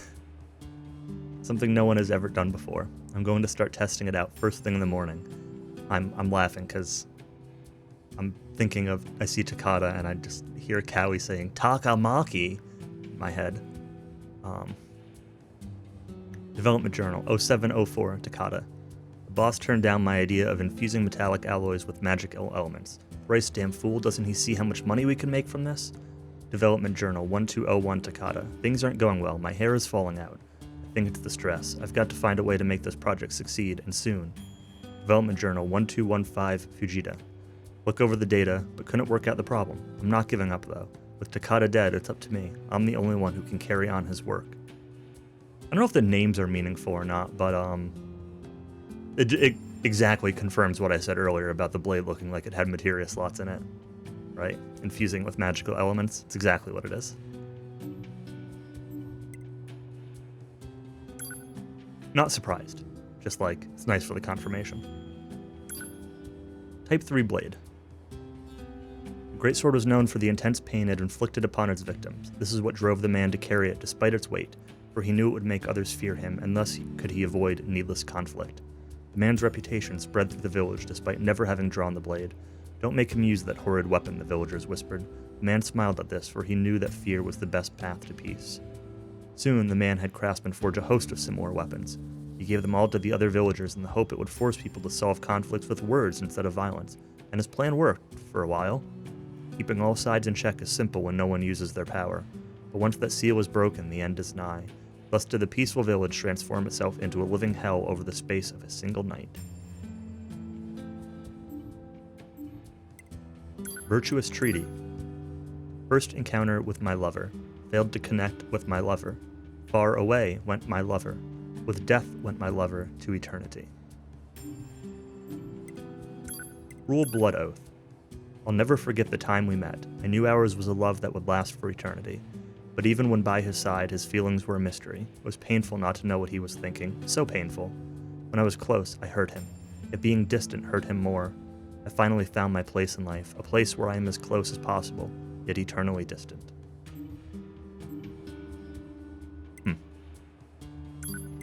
Machine Axe. Human fight. Why? Why humans love? Why do humans band together? You. Why are you alive? Phoenix Lance. Legends tell of a mighty warrior who had no equal in battle. Granted immortality by a phoenix, he wandered from war to war, forever searching for ways to prove his strength. Eventually, the man's immortal body proved too much for his spirit, and he ran himself through with his own spear again and again. But each time he did, the wound closed over itself, leaving not even a scar. He leapt from cliffs, threw himself into raging seas, and lit himself aflame. But nothing worked. Then, one day, he slipped mercifully into unconsciousness and awoke centuries later to find a songbird on his chest. You have atoned for your sins, said the bird. If you wish me to free you from your solitary existence, I will gladly do so. The man wept tears of joy and whispered thanks to the gods before suddenly stomping the bird to death. Huh. Not where I expected that to go. Beast Curse. Once upon a time, there were 3 princesses. The youngest princess was widely regarded as the ugliest woman in all the land, but her heart was gentle, honest, and pure. Hoping to aid others in need, the youngest princess would travel to the fields to offer succor to peasants, but they would reject her kindness with cruel words. The youngest princess knew her looks were driving people away, and she kept donating her life to the service of others, figuring that the fault lay in her own lack of devotion. Day after day this continued for years without end. The youngest princess died alone, curled in the back of a damp, wet alley. She was so ugly that no one had the courage to give her a proper burial. Instead, she rotted where she lay, turning even uglier, ever uglier, until she faded into the earth. Dragoon Lance. Had a dream about the day we met. He was small, he was insignificant, he was weak, yet he hated the world just as I did. I decided to aid him, and he did the same for me. Thus was our friendship born. It wasn't perfect, of course. Mistakes were made along the way, still we remained friends. The blue wind that caresses these grasslands has a pleasing scent. I bring my cheek to his and he twitches, almost as if tickled. Then I spread my wings and let him ride me into the skies above. Spear of the Usurper. In a distant kingdom, there lived 2 princes. The son of the queen consort was clever of mind but weak of flesh. The son of the king's second wife was dim-witted yet charming, and quite gifted in the art of war. Which prince would succeed the throne? When news came down that the king had died in battle, the 2 men each declared themselves the next true king, rallying the people to take the side of one or the other. In the midst of this coronation battle, a 3rd man appeared, claiming to be a prince. Bright, capable, and brave, he dispatched the 2 foolish brothers, and went on to become a wise and just king beloved by all. Decades later, the king announced on his deathbed that he wasn't royalty at all, but in fact was the son of a commoner. Upon hearing this revelation, the people stormed the castle and hung their beloved ruler from the rafters. Type 40 Lance. Hi guys, it's me, 42S, your favorite Yorha Squadron idol from North 12C Defense HQ. Here with the latest hot scoops from the front lines, so let's get out there and do our best, alright? Go team! Hey ho, Battlefield buddies. Not gonna lie here, the current war situation isn't looking too optimistic. We're expecting reinforcements from our orbiting satellite bases at any moment, so don't give up yet. Glory to mankind. Mayday, Mayday, this is Publicity Agent 42S from North 12C Defense HQ. Is anyone listening? Our facility has been completely surrounded by machines. I don't know how much longer we can hold. No broadcast from this channel. Yeah, exactly. Like, they're all weapons that are meant for killing, so it's not really surprising. But even though, like, you shouldn't expect them to be happy, they're, like, especially grim, right? It's the extreme. Oops. My microphone, sorry. Type 3 lance. The unadorned lance pierced her foes with machine-like accuracy. The grind of metal on bone in tandem with the pain screams of her victim created sweet music in the mercenary girl's ears. Day after day, she returned to the battlefield to compose more music. Here, a giant of a man, fat rippling from his sides. There, a slimmer gentleman whose bones would surely produce a sweeter sound. Ah, who to stab first? The girl fought for an age, stabbing uncountable foes in an effort to find the ideal scream. That sonorous, bone-grinding sound. Yet perfection eluded her no matter how hard she tried. Would she ever find what she sought? Suddenly, she turned to find a fine-looking hunk of meat at her side. Stabbing it produced a scream so pure, she couldn't help but smile. She continued to smile as she stabbed, no longer able to recall that the hunk was her own child.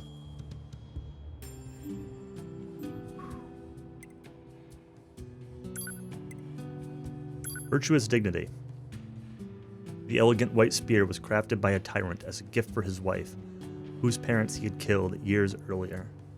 He slipped it under the bed they shared, then later used it to run him through 30 times. Spear's second owner was a courageous bandit-fighting mayor. In her later years, her strength faded until one night, a pack of young thugs surrounded her and took all that she had, including her life. Third owner was a greedy merchant who lived to swindle customers. Soon she found herself shunned and penniless, and so decided to hang herself. The unused spear rested in a corner of her home as a decoration. The fourth owner was a meek young boy who wanted to aid his sickly younger sister. He gave all to this cause, including his very existence and that of all else in the world.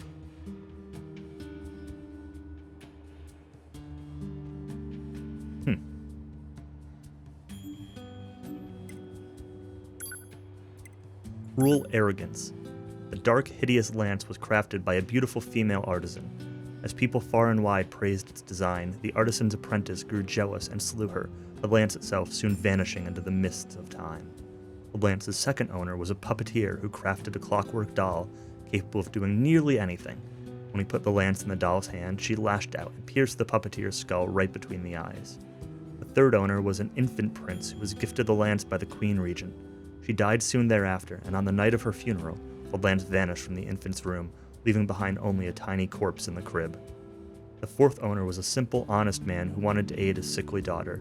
He gave all to this cause, including his very existence and that of all else in the world.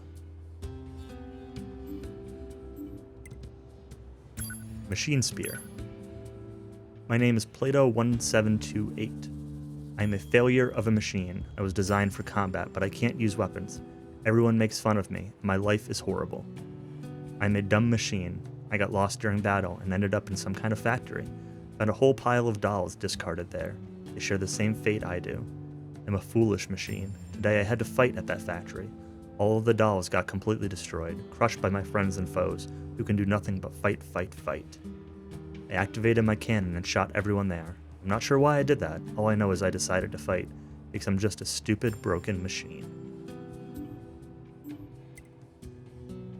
Angel's Folly. Once there was a demon who held an affinity for angels. He dreamed of serving alongside them and their god, yet cursed the impossibility of it all. Then one day he came to Earth, bringing himself a step closer to heaven. An angel was sent to slay the demon. When the evil one saw his foe, he burst into tears and revealed his plan. Please, the demon begged, you must give me a set of white wings for my very own. The angel agreed to trade a set of white wings for the head of another demon. Overjoyed, the demon killed one of his own and plucked the head right off its still warm body. The angel then led the demon to heaven, where he underwent centuries of the cruelest tortures imaginable. Finally, the pain was so great that he lost consciousness, at which point his dark wings turned the promised shade of white. Demon's Cry. Once there was a gentle angel who came to Earth to provide salvation for those in need. Whether it was curing illnesses, offering blessings, or cheering the sad, he was always there when needed. The angel, however, provided aid to sinners and non-believers as well, an act which was strictly forbidden. Each time he did so, a single white feather would fall away from his glorious wings. One day the angel came across a young girl with an illness that pained her deeply, but he could do nothing to help the child, for all his feathers had long since fallen off. The angel cursed both himself and the cruelty of the world. The resulting hatred stained his body and his wings, turning them both black as night. Then, crying tears of blood, he brought his hands to the girl's neck. Type 40 Fists. System Yorha. Unit data uploading. Checkout HC. Close IO. Duplicate core. Find Yorha unit. Uploading data. Checking data. Purge conversation log. Purge unit data. Purge system data. Exit. Type 3 Fists. The man wailed an inhuman scream as he brought his fist down on his opponent's skull. He brought it down again and again and again, until the victim was nothing more than a splatter of blood and bits. The man had a beautiful wife that drove everyone wild with jealousy.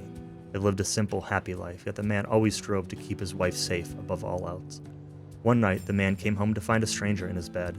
His wife told him that he had forced himself on her, at which point the husband flew into a rage and vowed to exact revenge. The man bought a weapon from a craftsman famed for forging instruments of pain, then used it to punish his wife, for he could not abide that she failed to protect her virtue. His revenge was complete. Virtuous grief. I see you in my sleep, restless sleep. My heart flies to pieces each time I wake. I burn to see you in the real world. I hunt for the woman who pines for you. The scream pleases me. Your body and heart shall be mine. Your heart, I long for it, yet it does not return my love and kind. All you care for is your cold, dead wife, so I must at least take your body. Your head is mine, beautiful head. The eyes that scorned me are so lovely now. Hate me if you like, begrudge me all. You are still mine forever. Cruel lament. Take up the sword and battle for you. My heart knows not fear, instead burning with a love strong and pure. I swing my sword for you, splattering blood across my sleeve. I smile as the chaos continues. I brandish my sword for you. Victims uncountable, victims beyond measure. Their dying wails become the song of my sleep. I cry out, "Give me your head!" I capture you as you flee and take it. I do this all for you, for you, for you. Who are you? Machine heads. I lack parts. I am useless. My existence is unnecessary. I tried so hard, mommy. Each weapon pairs its own background image. I couldn't tell if they were, I wasn't really paying attention enough to tell if they were, how often they repeated. If it was just pairs or if it was by type or by theme or whatever. But they're pretty cool. Engine blade. Small prince rests alone in a vast, vast bedroom. He wishes his father knew how much he hates sleeping alone, but he doesn't dare to tell him. The king is a very busy man and must not be disturbed. A king sits alone in his vast, vast office, drowning in affairs of state. All he wants is to see his family and hug his son, but he cannot, for his every waking moment must be spent in service of the people. One day, while eating dinner, the king asks his son what he most desires in the world. He hopes he will say that he wants them to spend more time together, but instead the boy simply points at a sword hanging on the wall. The ancient sword is considered the sign that one is ready to rule. Someday, the king chuckles. His son faintly smiles back at him. All he really wanted was for his father to read him a bedtime story. FF-15 Noctis weapon. We've read Cypress Stick before, but we'll read it again. This is a DQ stream. Cypress Stick. I was in a dead sleep when Mum started shouting. "Wakey, wakey," she squawked. "Rise and shine. Today's a very important day. Today's your first visit to the castle." Annoying, right? But I got up anyway. Today's my 16th birthday, and I have an audience with the king. Mum's apparently worried that he'll charge me with some big important task, so she gave me a cypress stick for some reason. Pfft, like that'll help. As we walk to the castle, Mum keeps blabbing about how excited she is and how long she's been waiting for this day. She's told me this story 1,000,001 times, so I just keep quiet like always.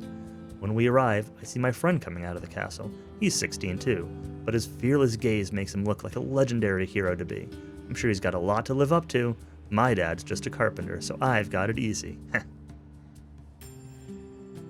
My favorite part is that it has, for some reason, in it. And finally, a mealheads.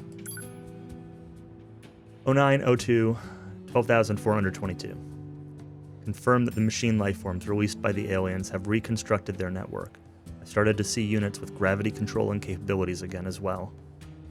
1015 12422. I was spawned about a week ago, so I don't have clear recollections of anything before that. Say, I wonder where the original disappeared to all those millennia ago. 1214 12422. I confirm that the 25th one born after me has stopped his biological activity. Although we're technically immortal since we can respawn indefinitely and all, we're still not exempt from death. 0119 12423. Our memories are only copies, so they're pretty vague. That android wearing black, with a feeling I've met her before. She had a complicated look on her face, but I can't remember anything. Hate that they used the American date format. 8 month, day, year. It's awful. That's what I take out of that. Alright, there's all of the weapon lore. I'm going to stand up for a quick minute. Ash, you said there was something else that I missed. Let me know what it is. And I also need to know what to do now that I've got all these weapons. I'm assuming I talked to Emil. Oh, there's actually there's a thing here in the forest. That's probably where I go next. It's a lot more reading. Oh no. Would I mind going through them again? Check the VOD. Yeah, I'll be back in a minute or two.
Okay. I guess we'll go... I guess here's a question before I just go there. Is there like a recommended character that I should go to, like, start this Emil quest with, or timeline I should start this with, or anything? I don't know what's going to be involved, if it's like an actual quest chain or if it's just one thing or what.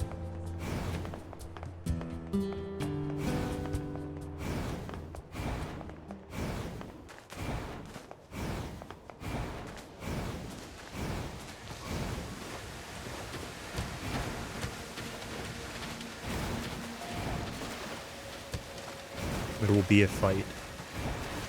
Is it a fight that's like winnable at my level realistically if I play it as, let's say, like A2 or something? You did it with A2? Okay. In that case, we are going to swap over to A2 before we do that, before we start that.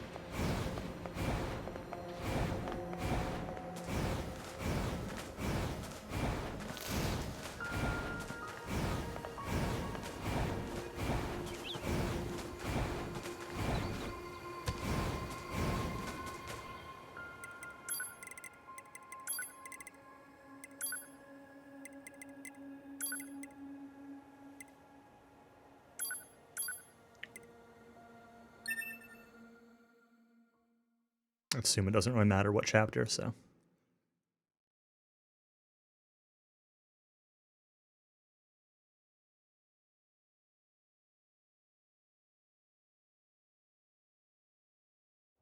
Alert. The structure known as the Tower has opened its gate. Let's check it out. Let's also change around my equips.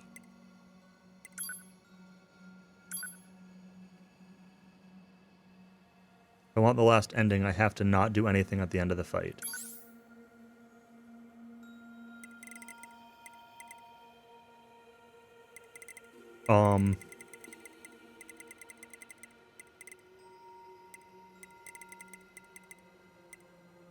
Will it be obvious, like, when to not do anything?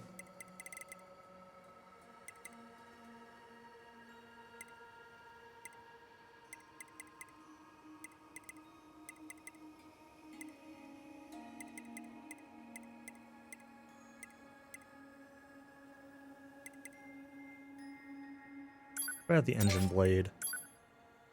And something will change during the fight. Okay.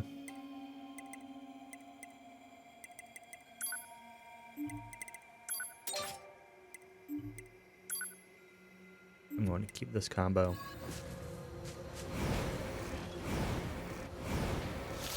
And then we'll change during the fight, let it happen. Okay. I assume if I mess it up, I can just, like, reload a save. I'll save in 2 slots or whatever.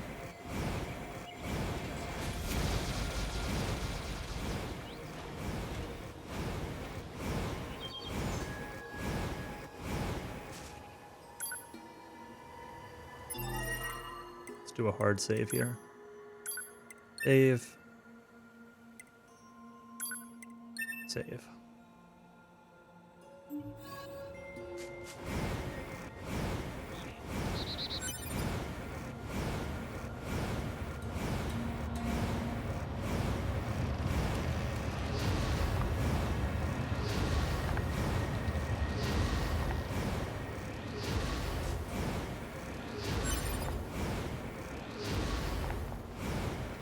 Hi, Emil. Quest. Oh, hey. Not a quest. Wow, you've sure gotten strong. I doubt you'll be needing my help anymore. What do you mean? Nothing. Don't worry about it. Take care now. That round guy is acting kind of strange. Pod. Pursuit marker placed on map. Target is heading toward the desert. Maybe you're not totally useless after all. Emil's determination. Yeah, round guy.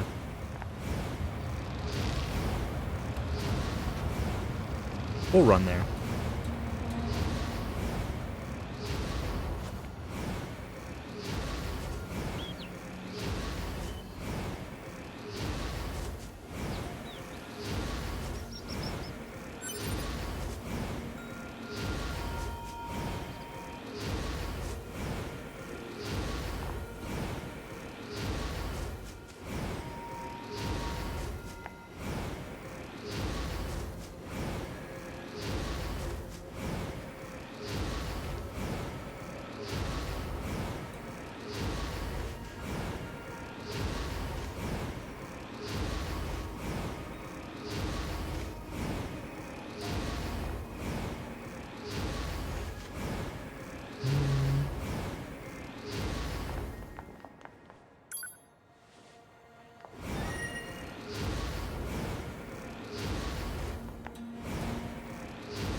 Used it for a lot of the game.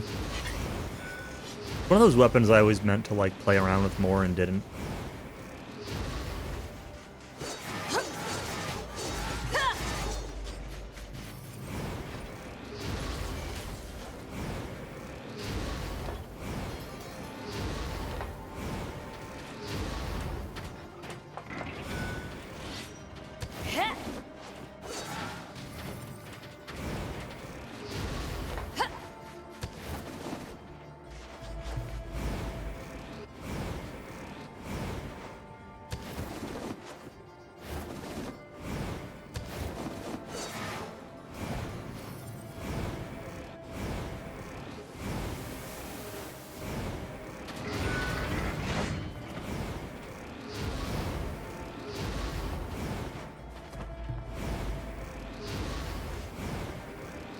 Really was going to the desert.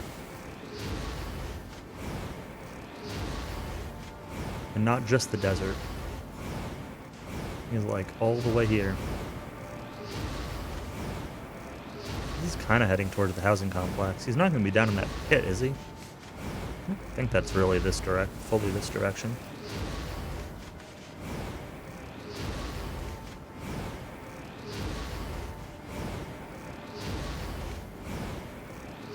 I could check the map, but it's more interesting to me right now to just run. Find it as I get closer. I think the housing complex is more off that way? Or I don't know.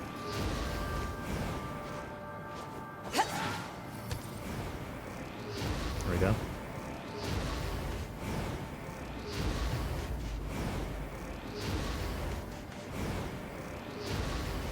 Huh. What in the goddamn...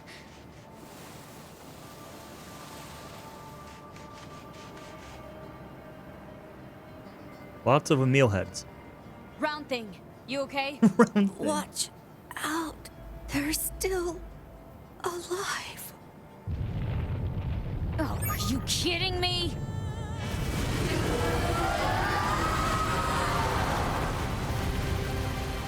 I finally get to kill Emil again. Alert. Magical weapons from the old world detected. Magical elements have a high probability of penetrating all defense systems. Proposal. Evade. It's not that easy, you dumbass.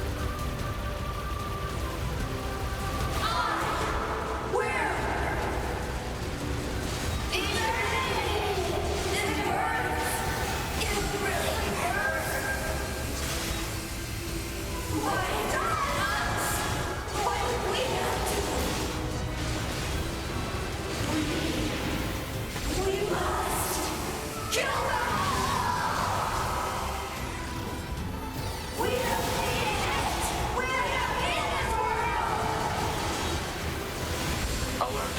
Elemental output of magical weapons has increased. This is bad shit. Soldier, what happened to my clones? Years of multiplying. Years of fighting in wars. Their sense of self just deteriorated. I need to settle things with them. On my own. Shut up already, kid.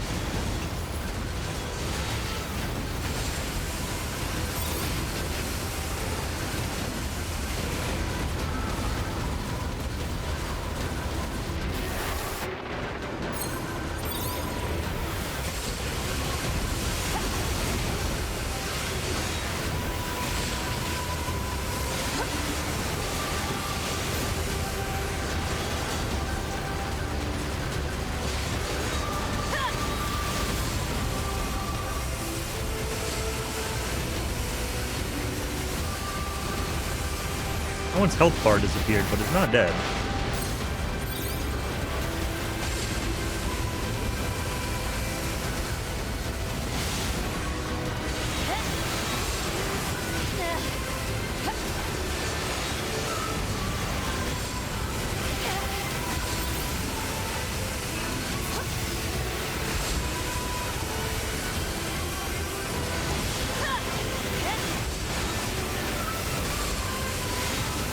No health bar.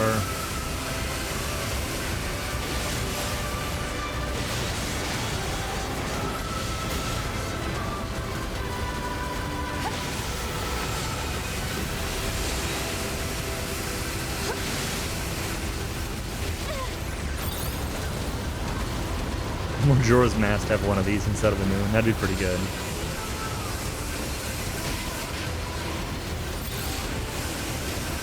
Take a while now.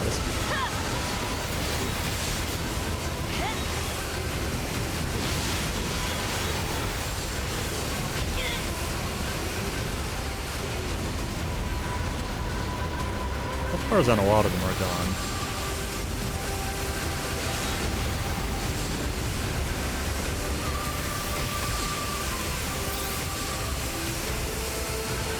Can't seem to, like, perfect dodge these.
But even so, all of this is wrong.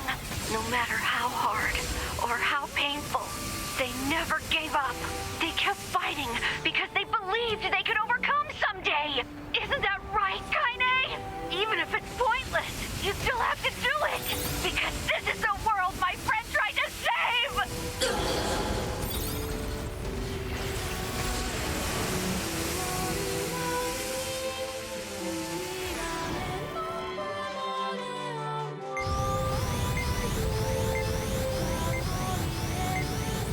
I want to stand close to this or not.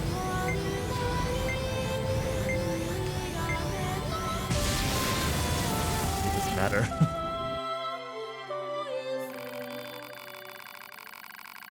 The Emils caused their fusion reactors to go out of control, turning the planet into a dead chunk of rock, tumbling through the vast vacuum of an uncaring universe.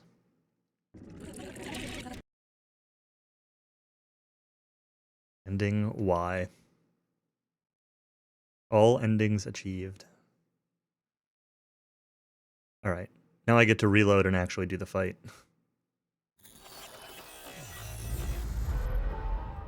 I'm assuming I should do it again and actually win, right? Like...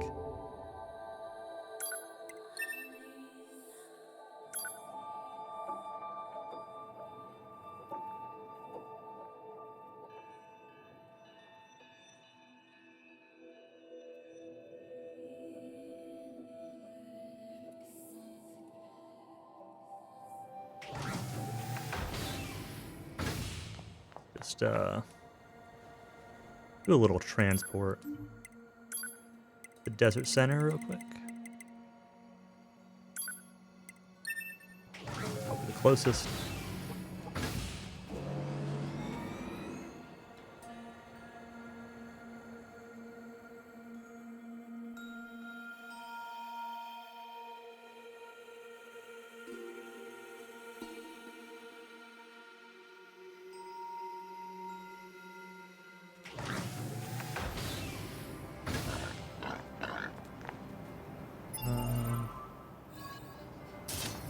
I'm gonna use this weapon set though.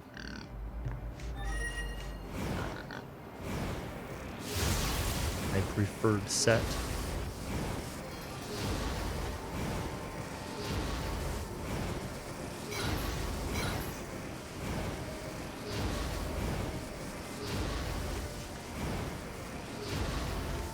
Alright. Actually win this time.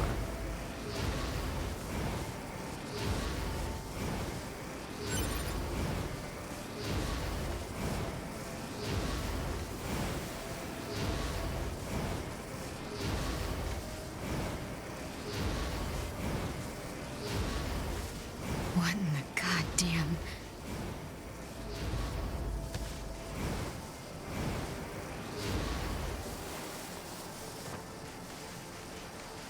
something.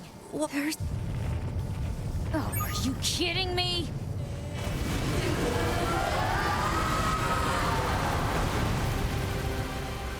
Okay, this is not good. Alert. Magical weapons from the old world detected. Magical elements have a high probability of penetrating all defense systems. Proposal. Evade. It's not that easy, you dumbass.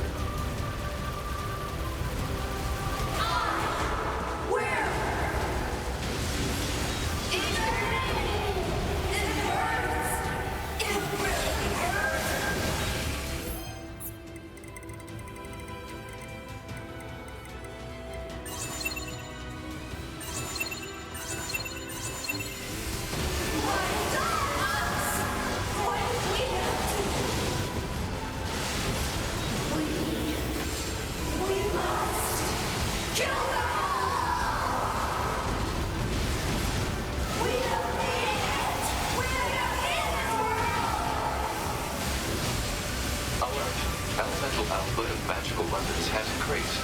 This is bad shit. Those are... What happened to my clone? Hang on, hold that thought for a second, Emil. You got a rebuff. Years of multiplying. Years of fighting and wars. Their sense of self just deteriorated. I need to settle things with them. On my own. Shut up already, kid.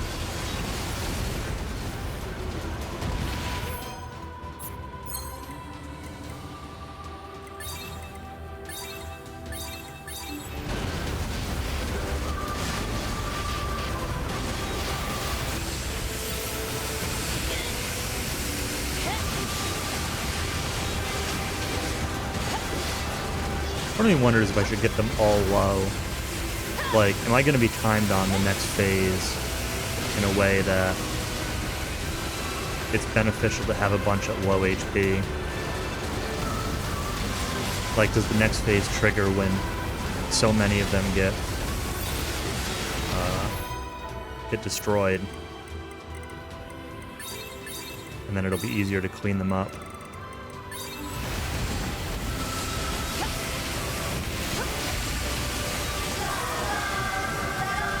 Nope.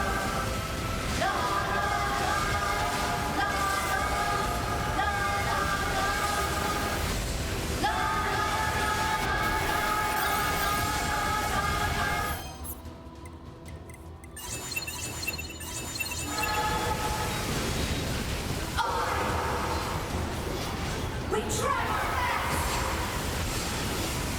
In the rain, in the wind, in the storm! Even when our head is gone, we never fight!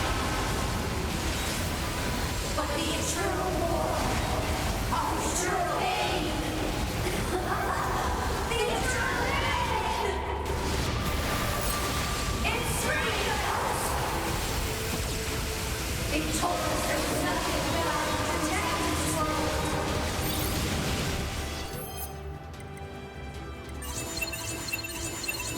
The world will need it. It's freedom!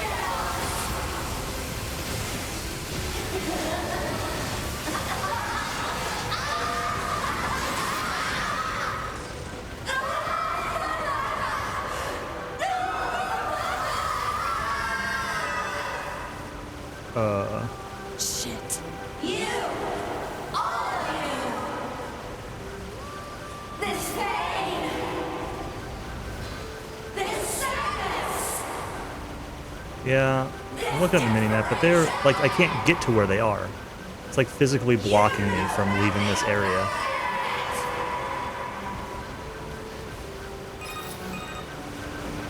But even so, all of this is wrong.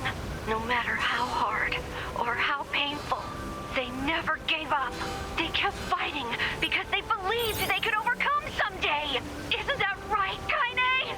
Even if it's pointless, you still have to do it. Because this is the world my friend tried to save.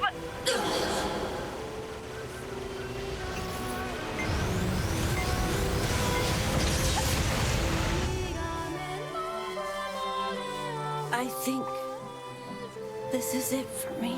I can't believe I remembered something so important. Right at the end. Emil. I was running from the memories of losing those close to me. It was so hard. So painful. At the end, I did a lot of bad things to you, A2. But now I get to see them again. Really soon.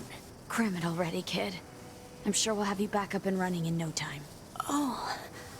Hey. There you are. I'm so glad. I got to see you all again. Emil.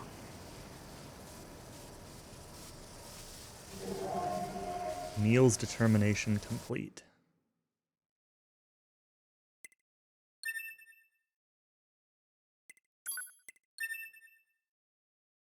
Give to slot 3, sure.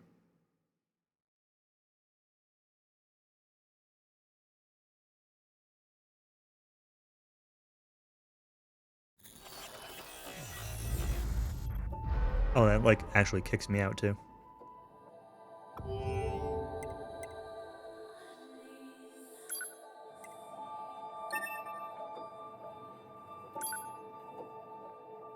All right, Ash, you said there was something else that I missed. That's a lot of reading. Anything last final stuff I should do, now's the time. Because this is the final stream. We got all the weapons.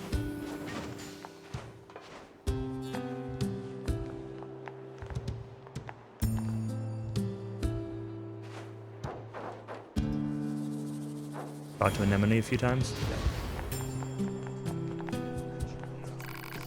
So glad you made it back safely. If you need anything, it's dangerous outside, so be on your guard.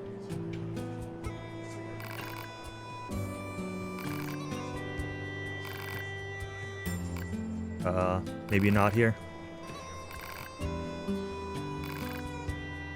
Check the computers.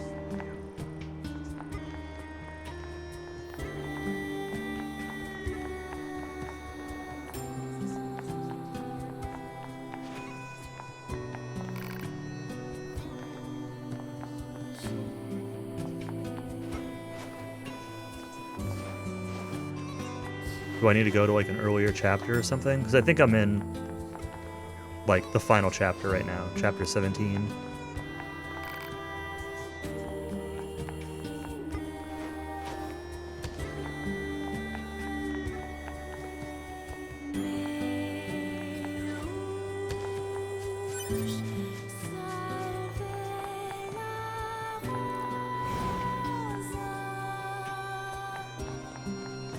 About singing though.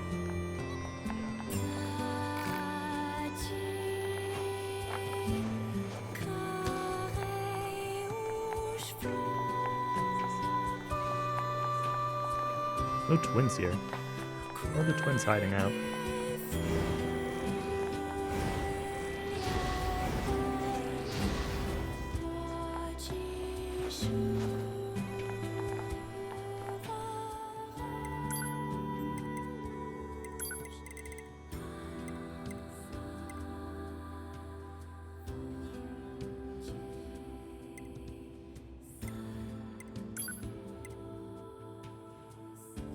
Well,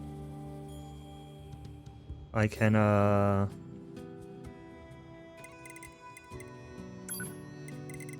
where, that's this fight. This is all 9S, so I can just try chapter 14.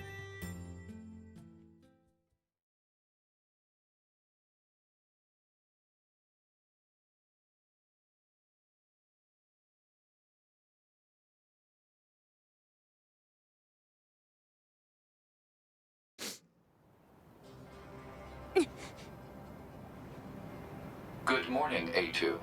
What the? Analysis. Your high unit A2 was restarted 5 minutes and 42 seconds ago. The cause was excessive strain due to battle against a large machine lifeform. All this goddamn sand is starting to piss me off. Alert. Fuel filter performance deteriorating. Fine particulate matter seems to have entered the filter while fighting in the desert. Proposal: replace the faulty part immediately. You make it sound so easy. Records indicate said part was once used at the resistance camp. The resistance camp.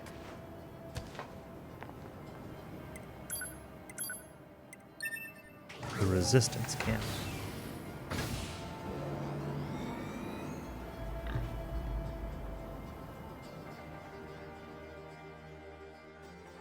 But overall, maxing out the weapons and getting some levels wasn't actually that bad. Again, I did do a little bit off stream at lunchtime today, but it was really only like 45 minutes, so could have easily done that on stream tonight and it wouldn't have been that bad.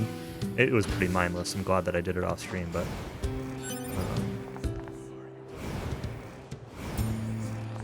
the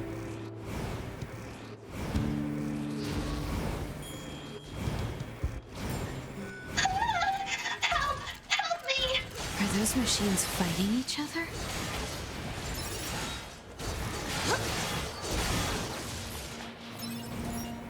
Thank you so much for saving me. You're a machine. Wait, my... Machine. Thank you. If that will save your soul, you... Just. No, you have... you, Pascal. Fly straight up. Bonk your head on the tower.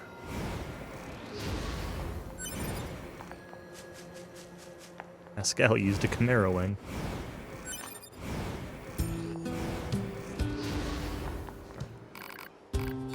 Anemone.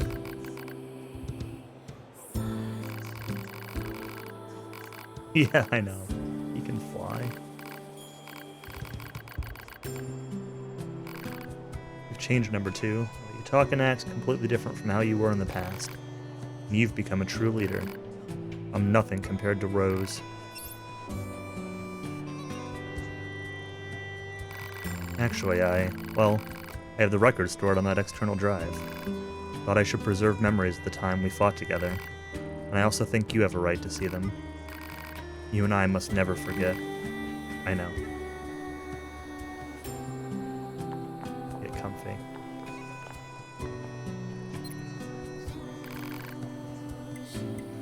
Select a file. Yorha Pearl Harbor Descent Personal Record, Part 1.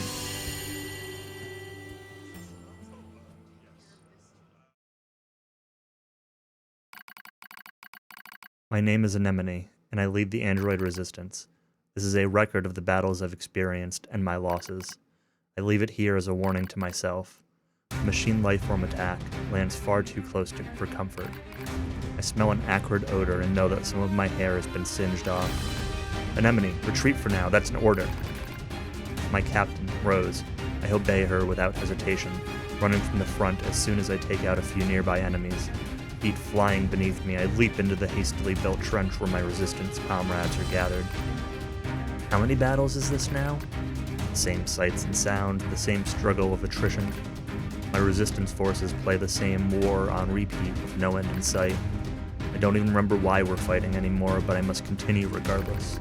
I must continue until one side or the other is dead. This looks bad, Xion. What should we do?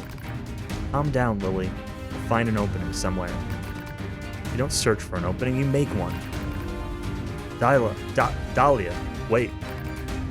Grab Dahlia's arm before she can flee the trench and turn to Rose. She brought us here after all. She must have a plan of some kind.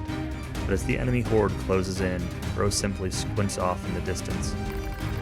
There's been a change in enemy movement, she says finally. Someone just started fighting over there. That's not possible, stammers Margaret. We're all here. Margaret's right. There are only 9 of us left capable of fighting the machines. Captain Rose, Gerbera, Lily, Sonia, Erica, Margaret, Xion, Dahlia. How do you say that second name?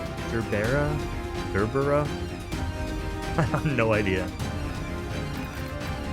And me, Anemone. They're all that's left of the 8th Descent Forces. The one that took place roughly 200 years ago. An uneasy Sonia pulls Xion close and chews on a loose strand of her hair. I don't like it, she says. What if it's some kind of machine trap? I wait for a while, heart pounding, until I hear the enemy fire lessen. Okay, I say. This looks like our chance. Let's pull back. Someone's fighting out there, Anemone, cries Dahlia. We can't abandon them. Oh, so you want to risk all our lives for some stranger? Come on. You don't even know if this mystery fighter is on our side or not. It's not what I said. Enough, you two, barks Xion. Captain makes the final decision on this. After Xion speaks, all of us turn to Captain Rose. She looks us in the eyes and nods slowly before starting to speak. Gerbera? The enemy's heading towards the explosives we set up earlier, yes? Gerbera thinks for a moment. Now that you mention it, yeah, they are.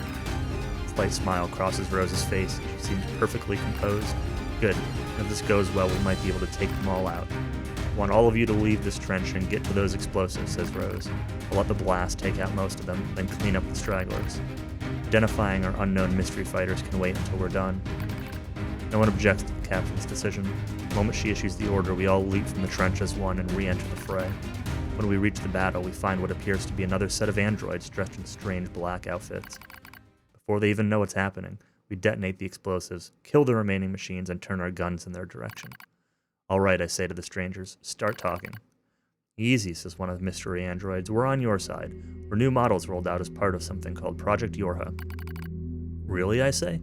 We haven't heard anything about new models. Probably speak with more bluster than necessary, but I have to make sure they're actually on our side. I don't think they're lying, necessarily, but I can't read their expressions thanks to the giant goggles they wear. And frankly, a little caution never goes amiss in the middle of a war. We learn that the 4 androids refer to each other as number 2, number 4, number 16, and number 21. They also aren't in a hurry to share much more. Our mission is top secret, one of them says. That's why you haven't heard about us yet. I slowly draw my knife in an attempt to gauge their reaction. So in other words, no one will know any better if I kill you right now. Stand down, Anemone, says Rose softly. No, cries Lily, she's right. We've all seen how quickly the enemy's evolving. Who's to say these 4 aren't machines that just look human? My companions nod in agreement. This damn war has made us all suspicious. One of the strangers, number 16 I believe, draws a long knife from its sheath. If it's a fight you want, she says, I'm happy to give it to you. Before I can respond, Dahlia leaps in front of me with her weapon at the ready. This is it. We're going to fight. But just before the battle can erupt, the android called number 2 steps forward. Wait, she says.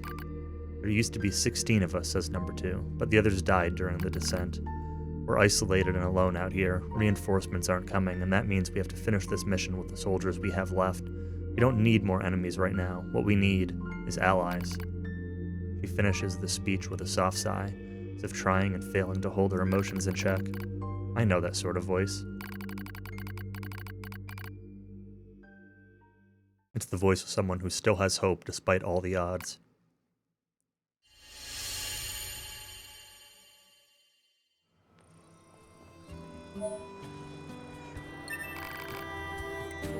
Part 2.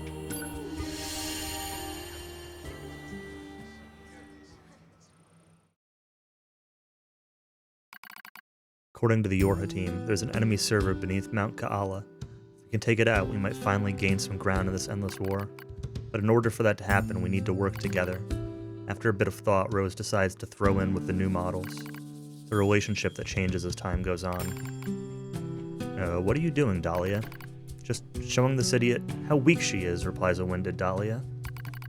Ha, wheezes her opponent, number 16. You're obviously outmatched. 2 of them are taking turns hitting each other. Seems friendly enough, as those things go. Plus, they've been doing it for so long now that both of them are out of energy. They likely couldn't punch through a piece of paper at this point. Automata Anime does a cool job of depicting these events. Oh, nice.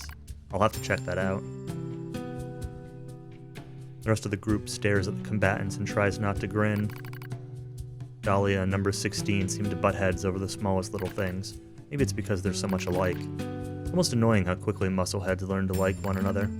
The rest of us converse as Dahlia and 16 continue to spar. We call each other by names that I gave us, explains Rose. I see, responds number 4, but it's strange that you didn't use code numbers. She nods while she speaks, as though this all makes perfect sense. Suddenly, Captain Rose breaks out into a wide grin. You know what, she says? I think we should give all of you names as well. No, says number 2, it would be a waste. Rose eyes her warily. A waste? You can name me when the mission's over, she replies as a blush rises in her cheeks. I can tell her words also served as a wish for success. All right, responds Rose. I'll think of a name for you by then. He knows this is a fleeting promise, as most such things are, but it doesn't matter. Already I can see us growing closer to the Yorha team. Well, my friends are growing closer to them, at least. You're all being careless, I state, much louder than I intend. Luckily, the others either don't hear or decide to ignore it. Don't get me wrong, I'm not about to go against the captain's judgment. That doesn't mean I'm ready to just lie down and trust our new friends. Ours is a solitary existence that has long since been abandoned by the moon. No matter how they cried, mourned, or struggled, the voices of our departed comrades went unanswered. So how can you trust an entire squad of new models that you just met? What's wrong, Anemone? I hear Lily calling to me. She's likely concerned about me being apart from the rest of the group. Nothing, I begin. I'm fine. Before I can complete my thought, Lily suddenly opens her mouth and emits a terrible scream. Ah! Lily's scream echoes throughout the entire camp. It's heartbreaking. It's agony. It's horrible.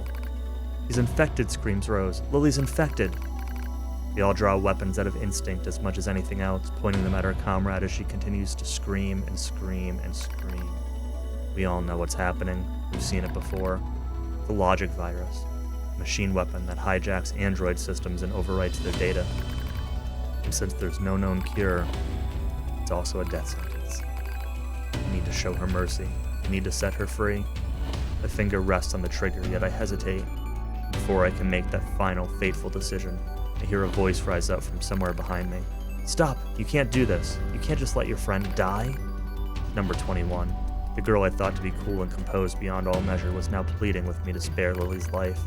What do I do? What the hell do I do? Lily said you were like a family to her. You can't abandon family, not before you exhaust every possibility. What can you do then? I'll use my power to erase the virus. That's impossible. Rose spat out what we were all thinking, but before we can act, Lily starts to send nearby comrades flying with impossible strength. I've seen infected androids before. I know how much damage they can do once the virus turns off their limiters. They'll fight and fight until they're utterly destroyed. Dahlia and number 16 rush into the fray, trying to suppress their former friend, but she swats them away like flies. How many of us have been infected now? How many friends have I been forced to put down? The heart I'm not supposed to have aches with the thought. It aches as I remember all of their identification numbers that have been retired. When did I start giving them names? When did I decide I simply couldn't endure it any longer? Initiating reprogramming sequence. That voice, number 21, she's screaming something about reprogramming? I don't know what to do. I'm lost. My vision slowly clears. I see number 21 inputting commands into her terminal, while number 2 and number 4 hold her down. They hold her as she writhes, and Rose stares at me with surprise. Oh no. I'm holding Lily too.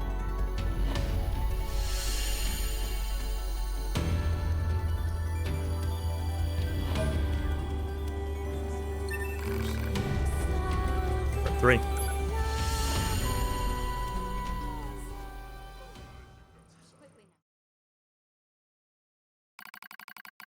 "14th Machine War, Pearl Harbor Descent.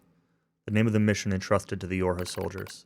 Was there ever such furious gunfire, such bombings that continued without pause?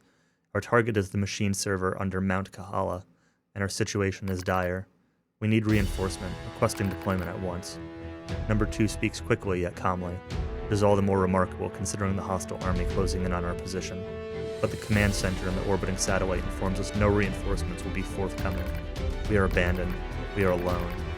So easy to do from up there, from the satellite, from the moon. I'll do whatever is necessary, says Lily with a grim smile. Dahlia and Margaret quickly nod in agreement, as does number 16. They decided to join the rear guard, staying behind to be our shield, even though it comes at the cost of their own lives. Regardless, they all agreed without hesitation, for we in the vanguard would be joining them in death soon enough. Without another word, we turn our backs on each other and take up positions. We know this is the end. Dahlia and the others will buy us time to reach the gate at Kala's Peak. There's a typo there. It's Kaala. Beyond that lies an elevator, and beyond that is the server.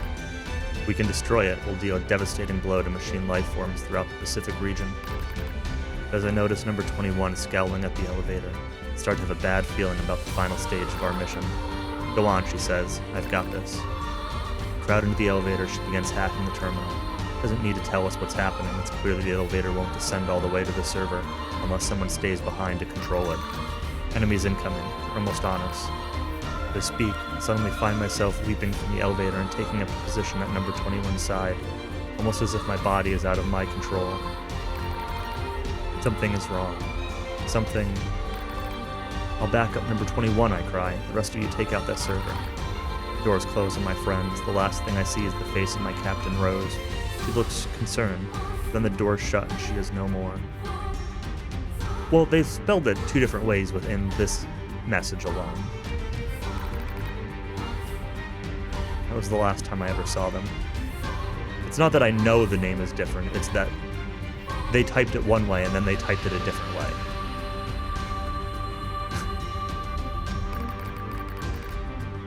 But it's alright. I'm going to finish this one way or the other. The only sounds we hear are distant explosions and the rasp of number 21's breathing. Thank you, she whispers, for staying with me. I look at her eyes and see the telltale red of a logic virus infection. I was right after all. I sigh softly as I draw my weapon. I've seen comrades infected before. Why I couldn't leave her to die alone. The vaccine she gave Lily is already ineffective. The enemy's evolved. They studied number 21's patterns and developed a new resistance. No one can save her now. When the elevator reaches the server, begins number 21 weakly. Then I'll give you peace, I reply. The elevator moves ever lower, creating a countdown on number 21's life. How much time has passed? How much can possibly be left? Too long to wait, yet not long enough for regret. A massive explosion echoes in the distance as the hall slowly shakes. The final act of Lily and the others in the rear guard. They just overloaded their own fusion reactors. The sound of our comrade's demise slowly fades from our ears. As it does, number 21 reaches up and slowly removes her goggles. I'm glad I got to meet you, she says. Her eyes are so red, but not completely. There's still a little of herself left. And while it is... Don't worry, I say. I'll be with you soon. She smiles as my words reach her ears. As soon as the elevator touches down, I fire a bullet into number 21's brain. I watch the thing that used to be her tumble to the ground. I stare at the gun I hold in trembling hands. I press it to my temple. This will end it all. The war, my meaningless existence. All of it. It will finally be over. Unforgivable. Unforgivable, unforgivable, unforgivable, unforgivable. Your comrades sacrifice themselves and fight to the last breath. They feel suffering, they feel sadness, they feel pain and terror, and yet you would surrender now? Unforgivable. The voice is a battlefield curse, telling those who survive to see their mission through no matter what. It is another me, crying out. I scream at the top of my lungs and race down the hall. I'll show you. If you're going to push me, I'll show you. You'll only be satisfied if it ends with more killing. I leap into the fray with weapons in both hands. Here I am. Here I am. Kill me. I scream, an explosion suddenly rises up and sweeps everything away. A soft wind touches my cheek. I smell fire. I smell ash. The explosion in the server room was powerful enough to take out Mount Kaala itself, reducing the once proud summit to a smoking crater. The machines immediately drop to the ground and stop moving. I look out over the scorched earth. Lily, number 16, Rose, number 2. Are any of you? I'm the only one left. The only one. I was alive because I had been afraid to die. I begin to giggle. It's a mad thing, crazed even to my own ears. I'll join you soon. You promised to join her soon. How could I have said such vain, laughable words, such lies? I laugh, stand in the smoke and the flame, and laugh until I think my very throat will tear itself in two. Blink, daylight drifts through the smoke. I've been standing here all night. My laughter finally depleted, I force myself to my feet. I'm the coward who stayed behind, the coward who lived. Now it's my job to carry on the will of those who fought at my side. Since I can't kill myself, I have to fight until someone does it for me. I'll endure every hardship, I'll kill every machine I find. This is my cross to bear. I walk slowly into the west, dragging my broken body along.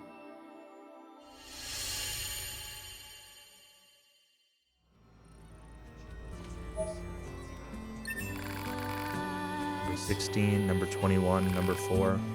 I'm sorry I'm still alive, but I'll be joining you as soon as I finish some things up.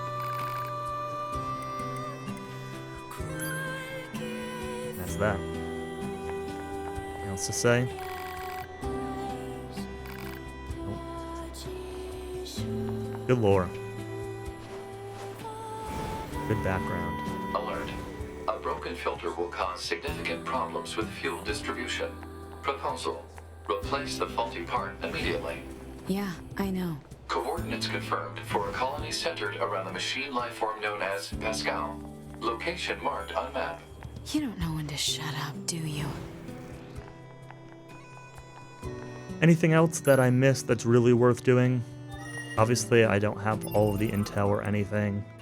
I could go get more of it, I suppose. I'm missing a tutorial, that's funny.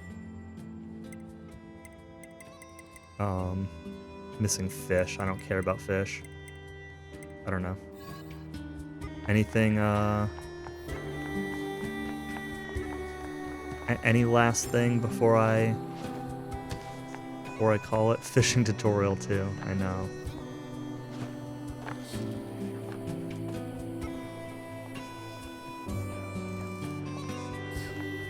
The other ending D choice. I don't even remember. What did I even choose for ending D? What is the choice?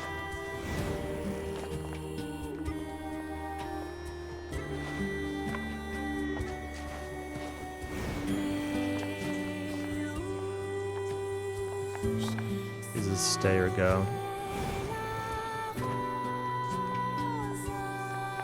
Is that worth doing?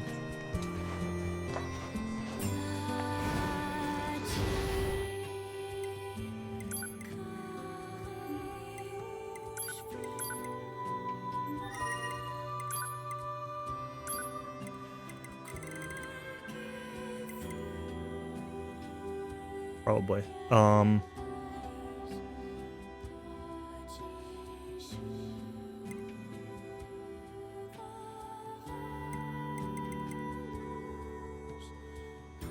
We'll go from this one. So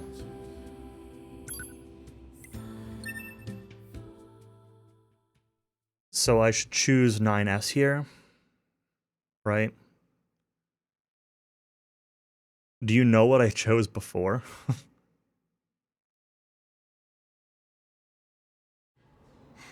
It'll probably be obvious when I get to it. I chose to stay. Okay. It'll probably be obvious once I get to it. This tower is a giant. If we don't do something, all of humanity's remaining data will be destroyed. So what? None of it matters. Or didn't you know? We aren't required in this world anymore. Humanity is extinct. That moon server you're so worried about was invented to give us androids something to fight for. And Yorha was created to perpetuate the lie. But in order to make sure no one ever learned the truth, we were designed to be killed. They built a back door in the bunker and programmed it to activate after a certain amount of time. The commander, me, 2B, sacrificial lambs. All of us. Isn't that hilarious? Doesn't it make you laugh? 9S. Shut up! You killed 2B. That's all we need to kill each other. 2B hated to keep killing you. It caused her so much pain. The 9S type is a high-end model. They knew you'd discover the truth eventually. But the model designation 2B was just a cover.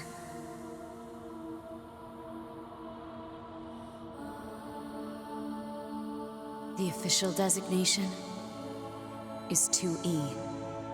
Number 2 type E. They were a special class of members designed to execute Yorha units.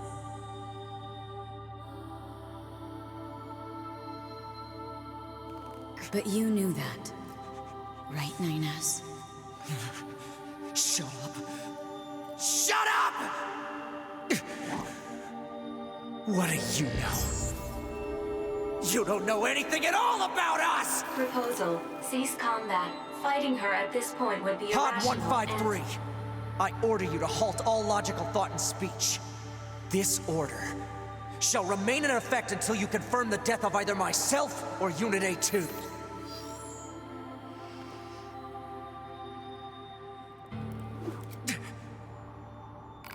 Yeah, I agree, Ash. I was just thinking the same thing. Alright, so choose 9S.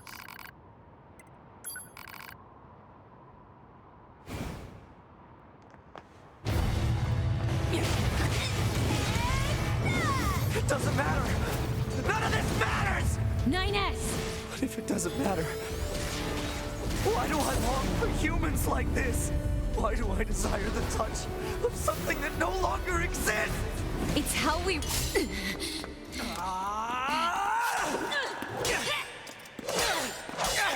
should have let the dialogue play out. I did before, I'm pretty sure. Take care of 9S. 2B.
Ah, right. Yes, I would have remembered that I chose I'll stay once I got here. I'll go with you. We Yorha have no right to remain in this world.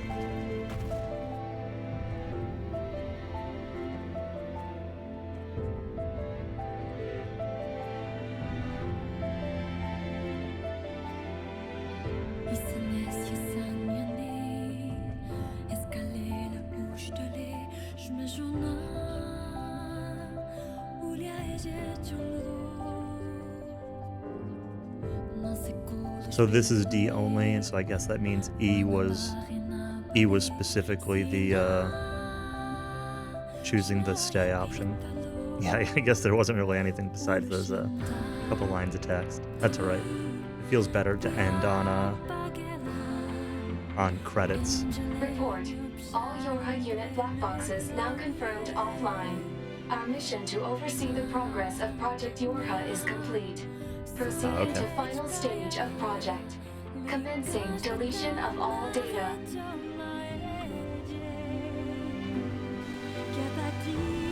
Pod 153 to Pod 042. Data noise present in stream. Requesting temporary halt to perform data check.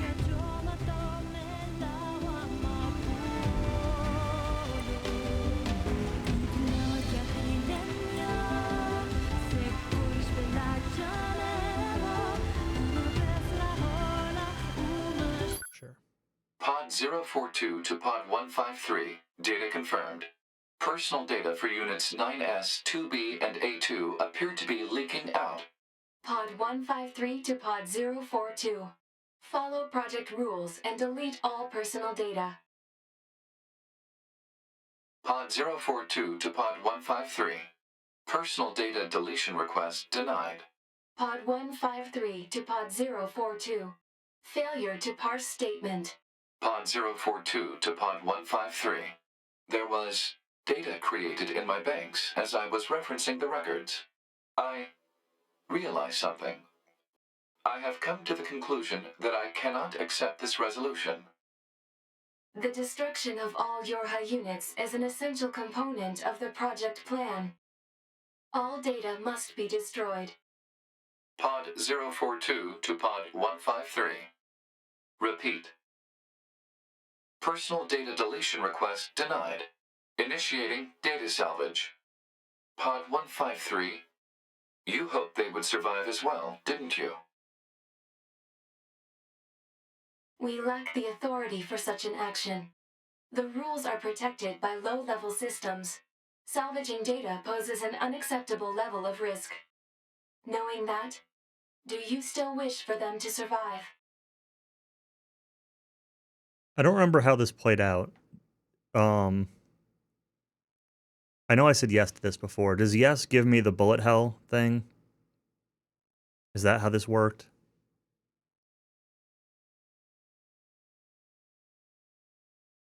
I'll say yes.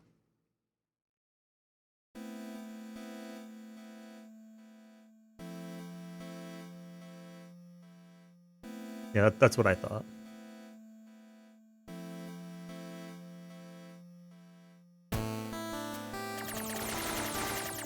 No, it just brings you to the screen, title screen. Okay. A purge. If this continues, our consciousness data will likely be deleted. Pod 042 to Pod 153. We were created to execute the android's project. What was it playing next? I'm not really sure. Capacity for emotion. But when we six were connected and exchanged information, something happened. I cannot deny the feeling of something resembling consciousness. I'm gonna be doing some speedrun stuff a little bit. I want to do some more DQ2 runs. And if I get something into Limit Break whenever that games list comes out, I'll either be playing Aiden Chronicles or DQ3. Those are the two games I submitted for that. I might do some DQ3 runs regardless, because Aiden Chronicles I'm not really worried about derusting and practicing for, but if I get DQ3 in, I'd rather start practicing a little bit sooner than later. I've also been considering messing around with doing another Dragon Warrior 3 Game Boy Color Grand Dragon run, where I get all the monster medals. Been contemplating doing another one of those, which is like a bad idea, but you know, I kind of want to try some stuff out and try some timings and things like that. In terms of like casually playing stuff, I'm not really entirely sure. I don't want to do anything super long on stream next, because like I've done this. I just did this game and it was pretty long. I might look at some shorter games that I could potentially stream, but I don't really know what. I mean, I could do in like just a couple streams, you know, like I was doing like Devil May Cry before and stuff like that. Maybe another Devil May Cry game or you know, something along those lines. I'm not entirely sure. I had some ideas. I just, I'm getting close to the point of... My hope is that in early April I'm going to be moving. I don't have exact dates planned, I don't have exact schedules done, but my hope is early April. And so I'm going to need to start packing stuff soon. And putting some effort into organizing stuff and arranging moving and all that nonsense. So I don't want to get into anything super long or intense. We'll see. Do I play the Souls games? Yeah, I've streamed Dark Souls 1 and Dark Souls 3 and Demon Souls before. I played Demon Souls once, 1.5 times. I played Dark Souls 1 like 6 or 7 times. I played Dark Souls 2 once. I played Dark Souls 3 like 6 or 7 times. I played Elden Ring twice. I might consider doing a casual Elden Ring stream leading up to the DLC. I don't know if I want to stream it or not, though. I definitely want to play it again before the DLC. I just don't know if I want to stream it.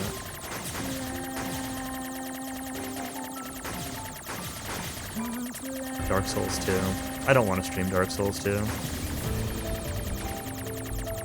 I like streaming Dark Souls 1 and 3 because, like, you know, I know those games really well and I'm good at them, so I knew I could just do a Dark Souls 1 stream in, like, you know, 2 or 3 streams. Dark Souls 3, same thing. It's like, you know, 2 or 3 streams pretty quick. Like, my last Dark Souls 3 stream was, like, Christmas of 2022-ish, a little over a year ago. I did a Pyro playthrough, and my in-game time was like 9 hours or something, you know. Wasn't really worried about how long it was going to take. I don't want to do a Souls stream that's going to take me an indefinite amount of time. There are also like Souls mods that I could consider trying if I wanted to go that route.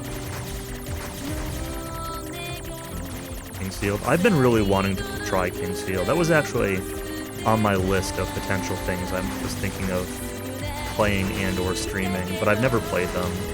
I've seen videos on them and gameplay, but I've never played them. There was a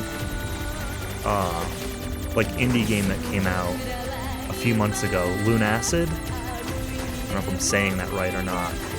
That was like a Kingsfield inspired game. So if you're into the series, you should check that game out. Maybe you've already heard of it or played it, but very much a Kingsfield style game.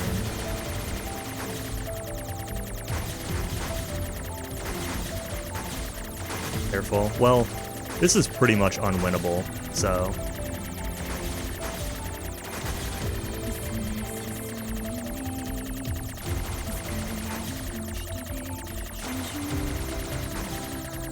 I did not know that. Does Dark Souls 2 credits even have words to it? I couldn't have even told you if there were lyrics or singing.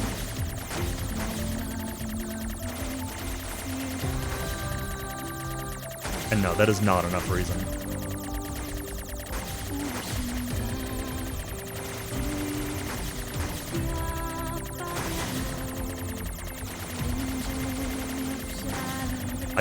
I've played Dark Souls 2, you know? It's not like I haven't played it. The only thing is I haven't done the DLC. A, I haven't done the DLC, and B, I've only done Scholar. So there is a valid argument that I should play non-Scholar at some point, and there's a valid argument that I should do the DLC at some point.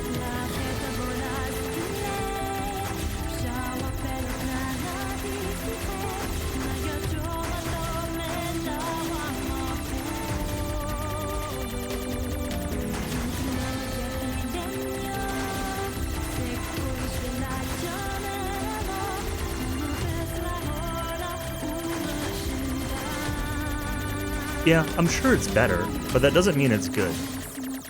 You know?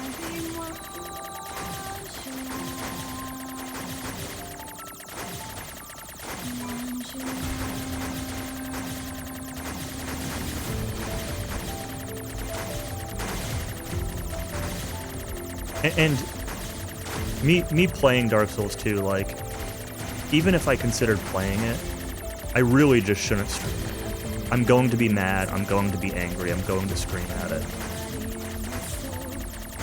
Like, it is not going to be... Remember me playing Majora's Mask? That's what Dark Souls 2 would be like. No one wants a repeat of my Majora's Mask casual playthrough.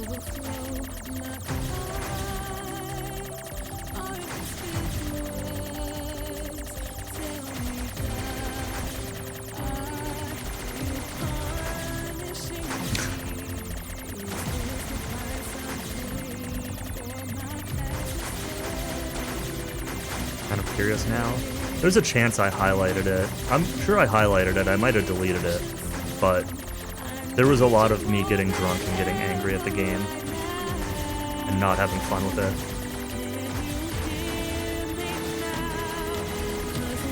And I'm sure that I was more angry because I was drinking along with it, but like,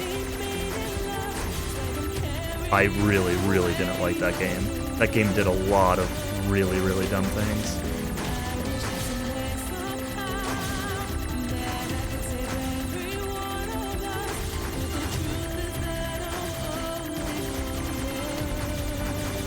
Or are you interested? You're a rando viewer, aren't you? You're somebody who likes to just watch the streamer suffer and not actually have fun playing video games.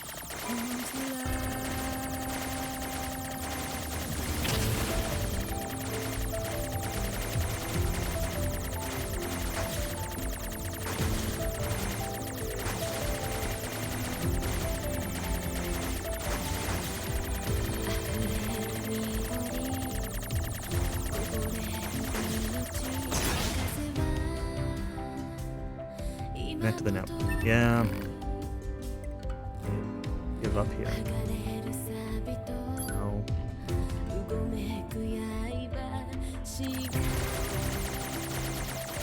It'll eventually ask me if I want help.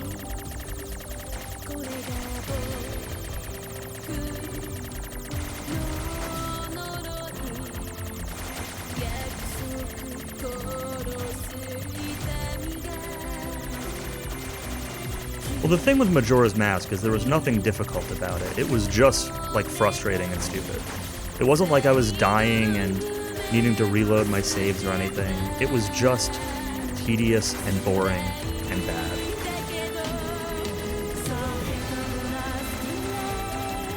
Stream turns into a Dark Souls podcast. Twice a stream, that's good. Hello, marketing division. My old friend.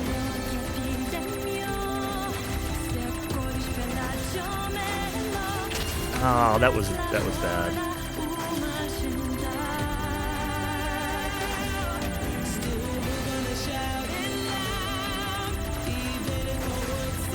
I looked up a video of somebody doing this without the network help, because apparently, like, I think it was on Switch or something, they're just like, yeah, there's just no one to help, so don't have any choice.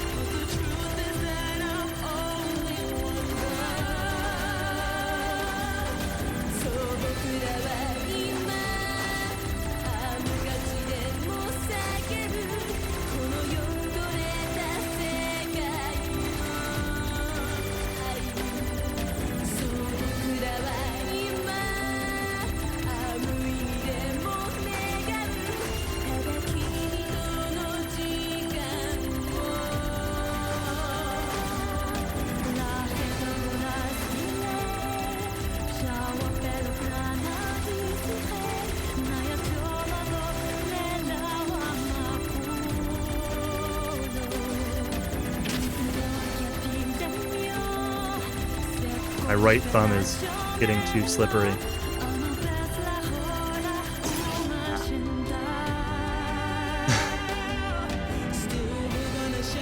Do I accept defeat? No.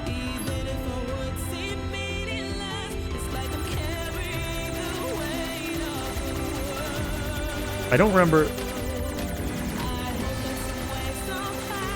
Do I have to say yes for it to ask me for help? Or, like, will it just eventually ask that first?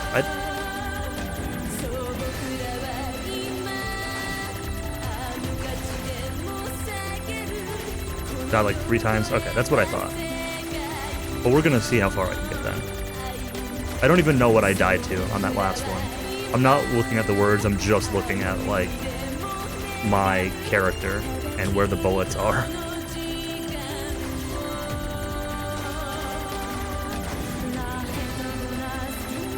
Yeah, this is really, really difficult. And it's difficult to play with, like a twin-stick joystick setup. And I'm not good at these kind of games to begin with, you know? That was... getting stuck in the corner. This is not going anywhere, yeah. All pointless. No.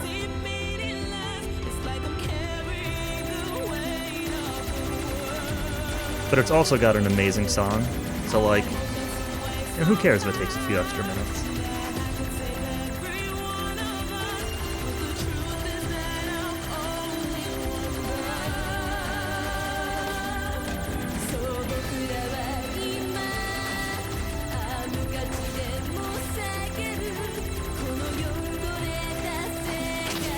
Really?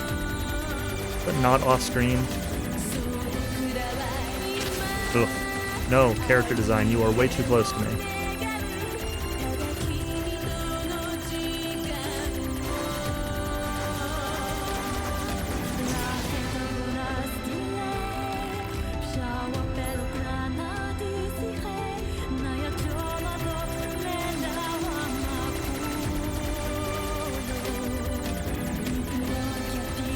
It's fine. Once I die a couple times, it's going to ask if I want network help, and it's going to give me, like, extra bullets and extra protection, and then it becomes pretty easy. So, I tried this quite a few times my first time through here. I am not going to force myself to do this without the network help. So as soon as we get offered network help, we're taking it.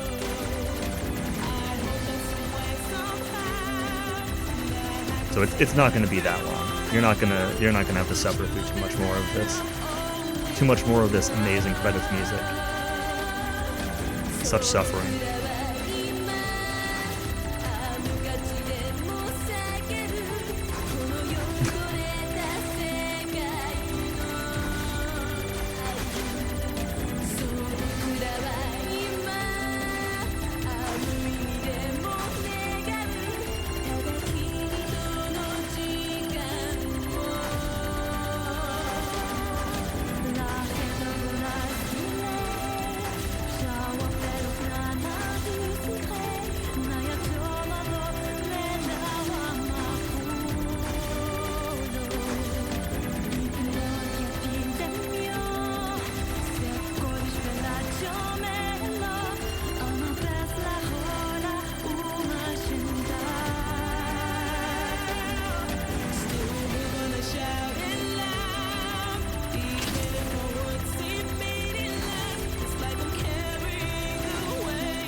High sound. This is not a good place to be.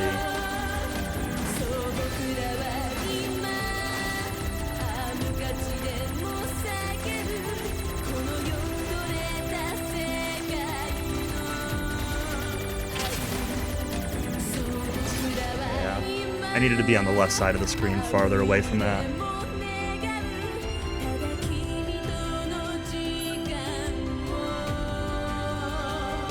It's fine, Roughnecks, really. I am nowhere close to the end. There is zero chance of me getting through this without the network help.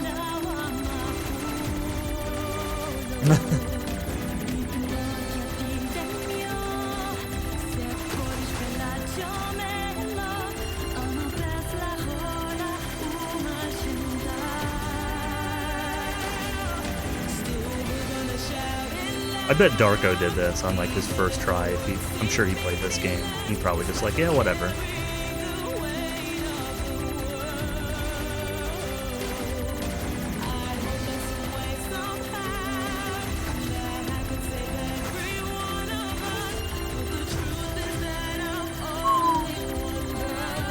Not how I wanted to do that.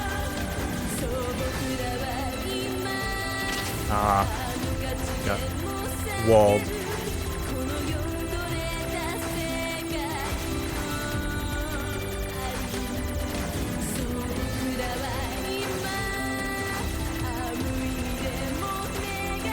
I'm wrong side, wrong side, wrong side. Anxiety, the video game, pretty much. And reading chat while doing it.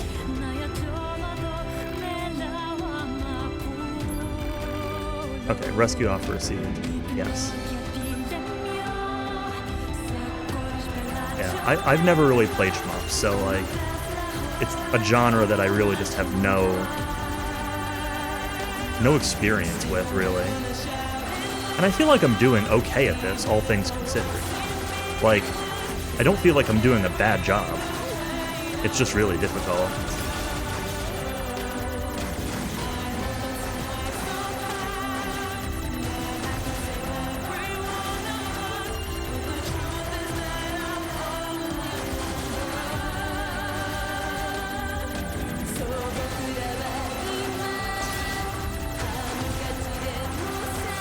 People I've killed, it's fine.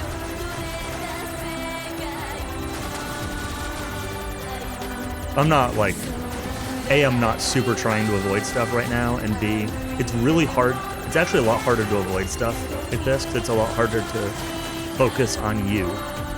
There's just too much going on, and he's gonna be like Switch. It's fine. They're gonna get one back this time.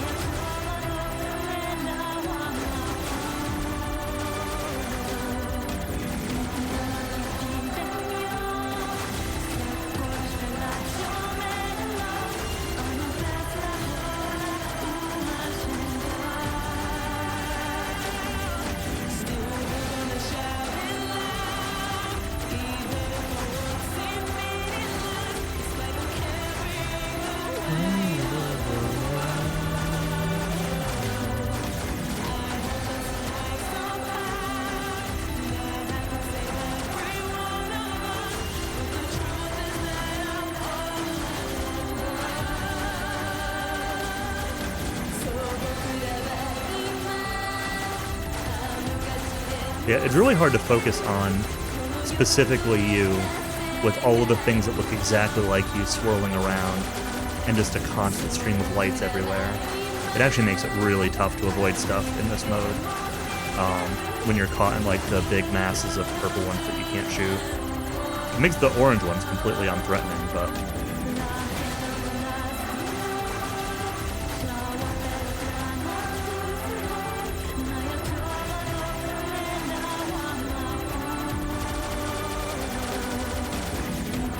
Ellie, I want to see how you did this. And how far you got without the help.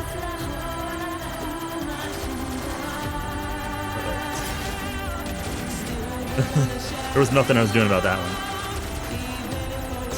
Or that one. No, but I know, like specifically how far? Like what text did you get to? Like how far into the stuff did you get? Everything that lives is designed to end. They are perpetually trapped in a never-ending spiral of life and death. However, life is all about the struggle within this cycle. That is what we believe. Pod 153 to Pod 042. How is it going? I am embarrassed. Why is that? I launched a suicide attack, and yet, here I am, still alive. I must look very silly. Do not feel bad about it. We are alive, after all. and being alive is pretty much a constant stream of embarrassment. That concept is a bit too abstract for me to understand at this time. I will save it in my list of things to analyze later. Question, Pod 042. Did the data salvage restore all of their past memories? Yes. And are those recovered parts of the same design as previous ones? Yes. Then, won't that simply lead us to the same conclusion as before? I cannot deny the possibility. However, the possibility of a different future also exists. A future is not given to you.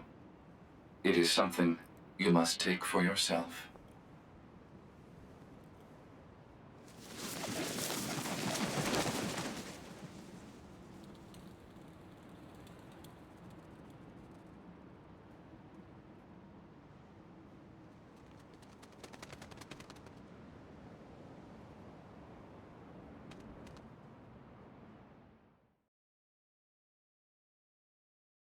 Pod 153 to player. Please respond to this query. Do you, faithful player, have anything you would like to say to other players who are suffering because they cannot finish NieR Automata? I have something I want to say.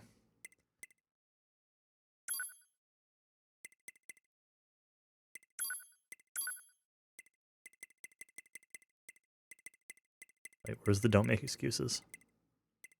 Saw it and then I...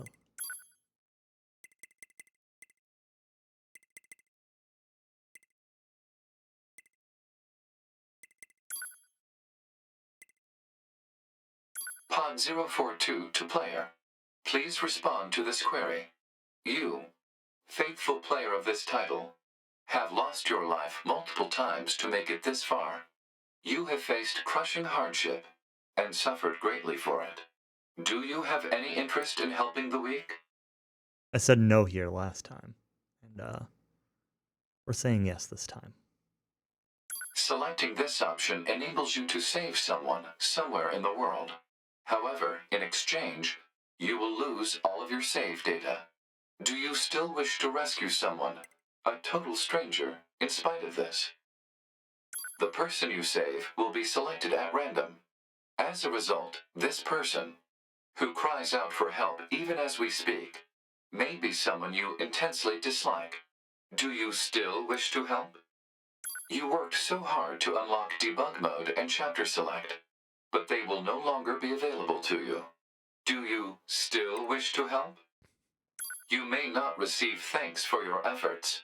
Some may say that your efforts are purely for show. Do you still wish to help? And you are truly, truly sure about this? Very well. In exchange for all of your data, I will convey your will to this world.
All of your data has been deleted.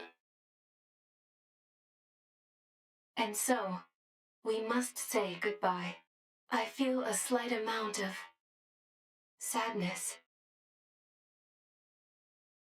it is time for the final words. Affirmative.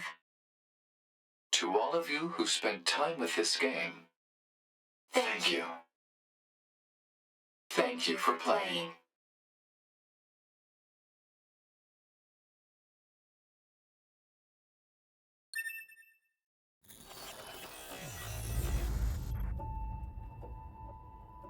And that's that.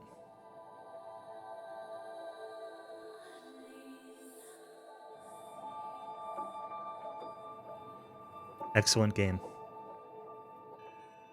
Press a button? No, this title screen owns.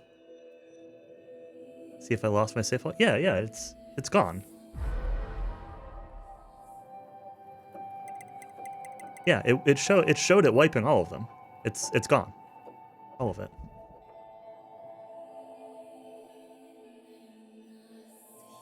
Yeah.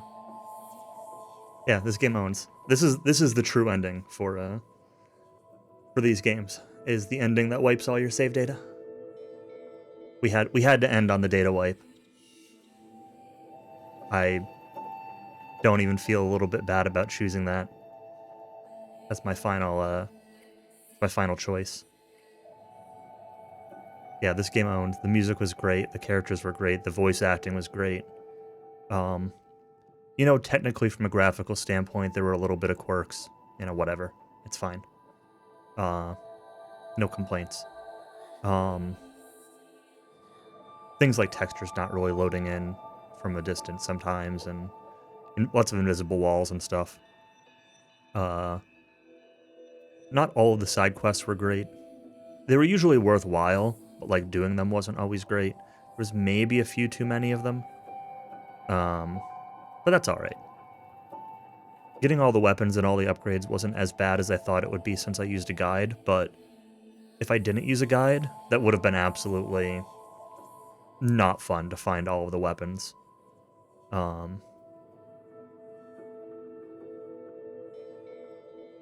Super bosses were cool. In general, the bosses in this game were mostly whatever. The actual melee combat was pretty fun, but a lot of the bosses could just be hacked, which was easy. And a lot of them had a bit too much HP to really reliably fight in melee. So, I don't know. I think the bosses I probably liked maybe a little less than the first game's bosses. But yeah. Excellent game. I'd put it right up there with Gestalt. I wouldn't argue against either one being better than the other.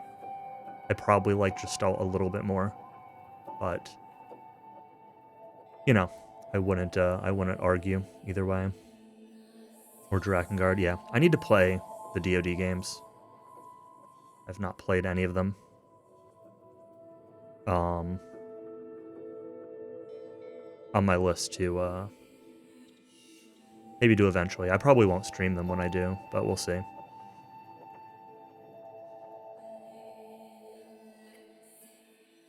Regarding the save file thing, unrelated to this game, Northrex, you must not have been around when you saw me do the Dragon Warrior 3 Game Boy Color all monster medals Grand Dragon thing. I had to grind out all the silver monster medals to fight the Grand Dragon. Beat the Grand Dragon. You were? Did you see my final stream when I beat it? And then I immediately deleted my save file and deleted my monster book?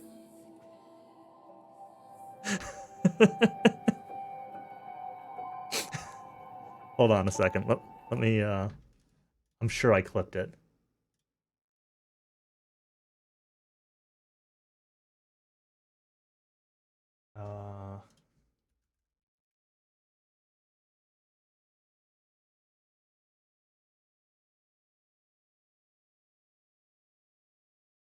When did I do that?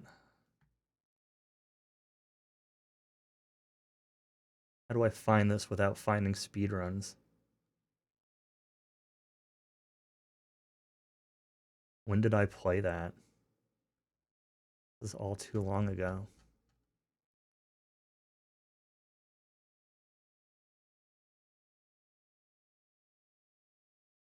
Oh, here we go. Error code. Professional detachment. Got to be this one, right? What page?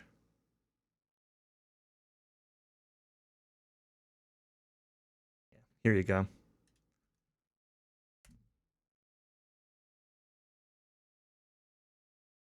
That sends me speedrun notes and re-unlock it in a few hours. It wouldn't, if I skipped cutscenes and stuff, this game isn't really that long. Like, most of the length is in cutscenes and dialogue and stuff like that. If you skip a lot of that stuff, you could fly through it pretty quickly.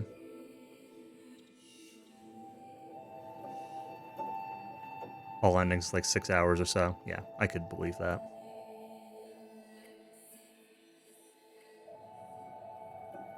All right, let's see if anyone's streaming. I'm gonna cut stream here. I plan to probably do a DQ2 run this weekend. I'm not sure if it'll be Saturday or Sunday. If people like race stuff, like if people decide to do a multi-version DW2 race or something, I would join in, or maybe even DW4 or something, if people are racing that. But otherwise, the DQ2 will probably be my plan. I don't know. And then probably some speed stuff for a little while. There are a couple possible casual games. I don't know. I've been talking about Shadow Hearts a lot. I could potentially do that. But I don't think I really want to do another RPG kind of thing next up, so I don't know. We'll see. Yeah, we can chat about race ideas off stream.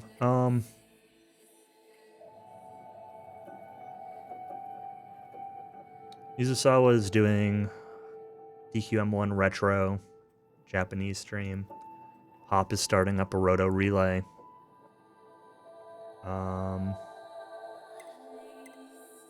Yeah, DQ2 would be my preference. But I could also potentially be convinced into DW4. I'll race people in DQ6, sure.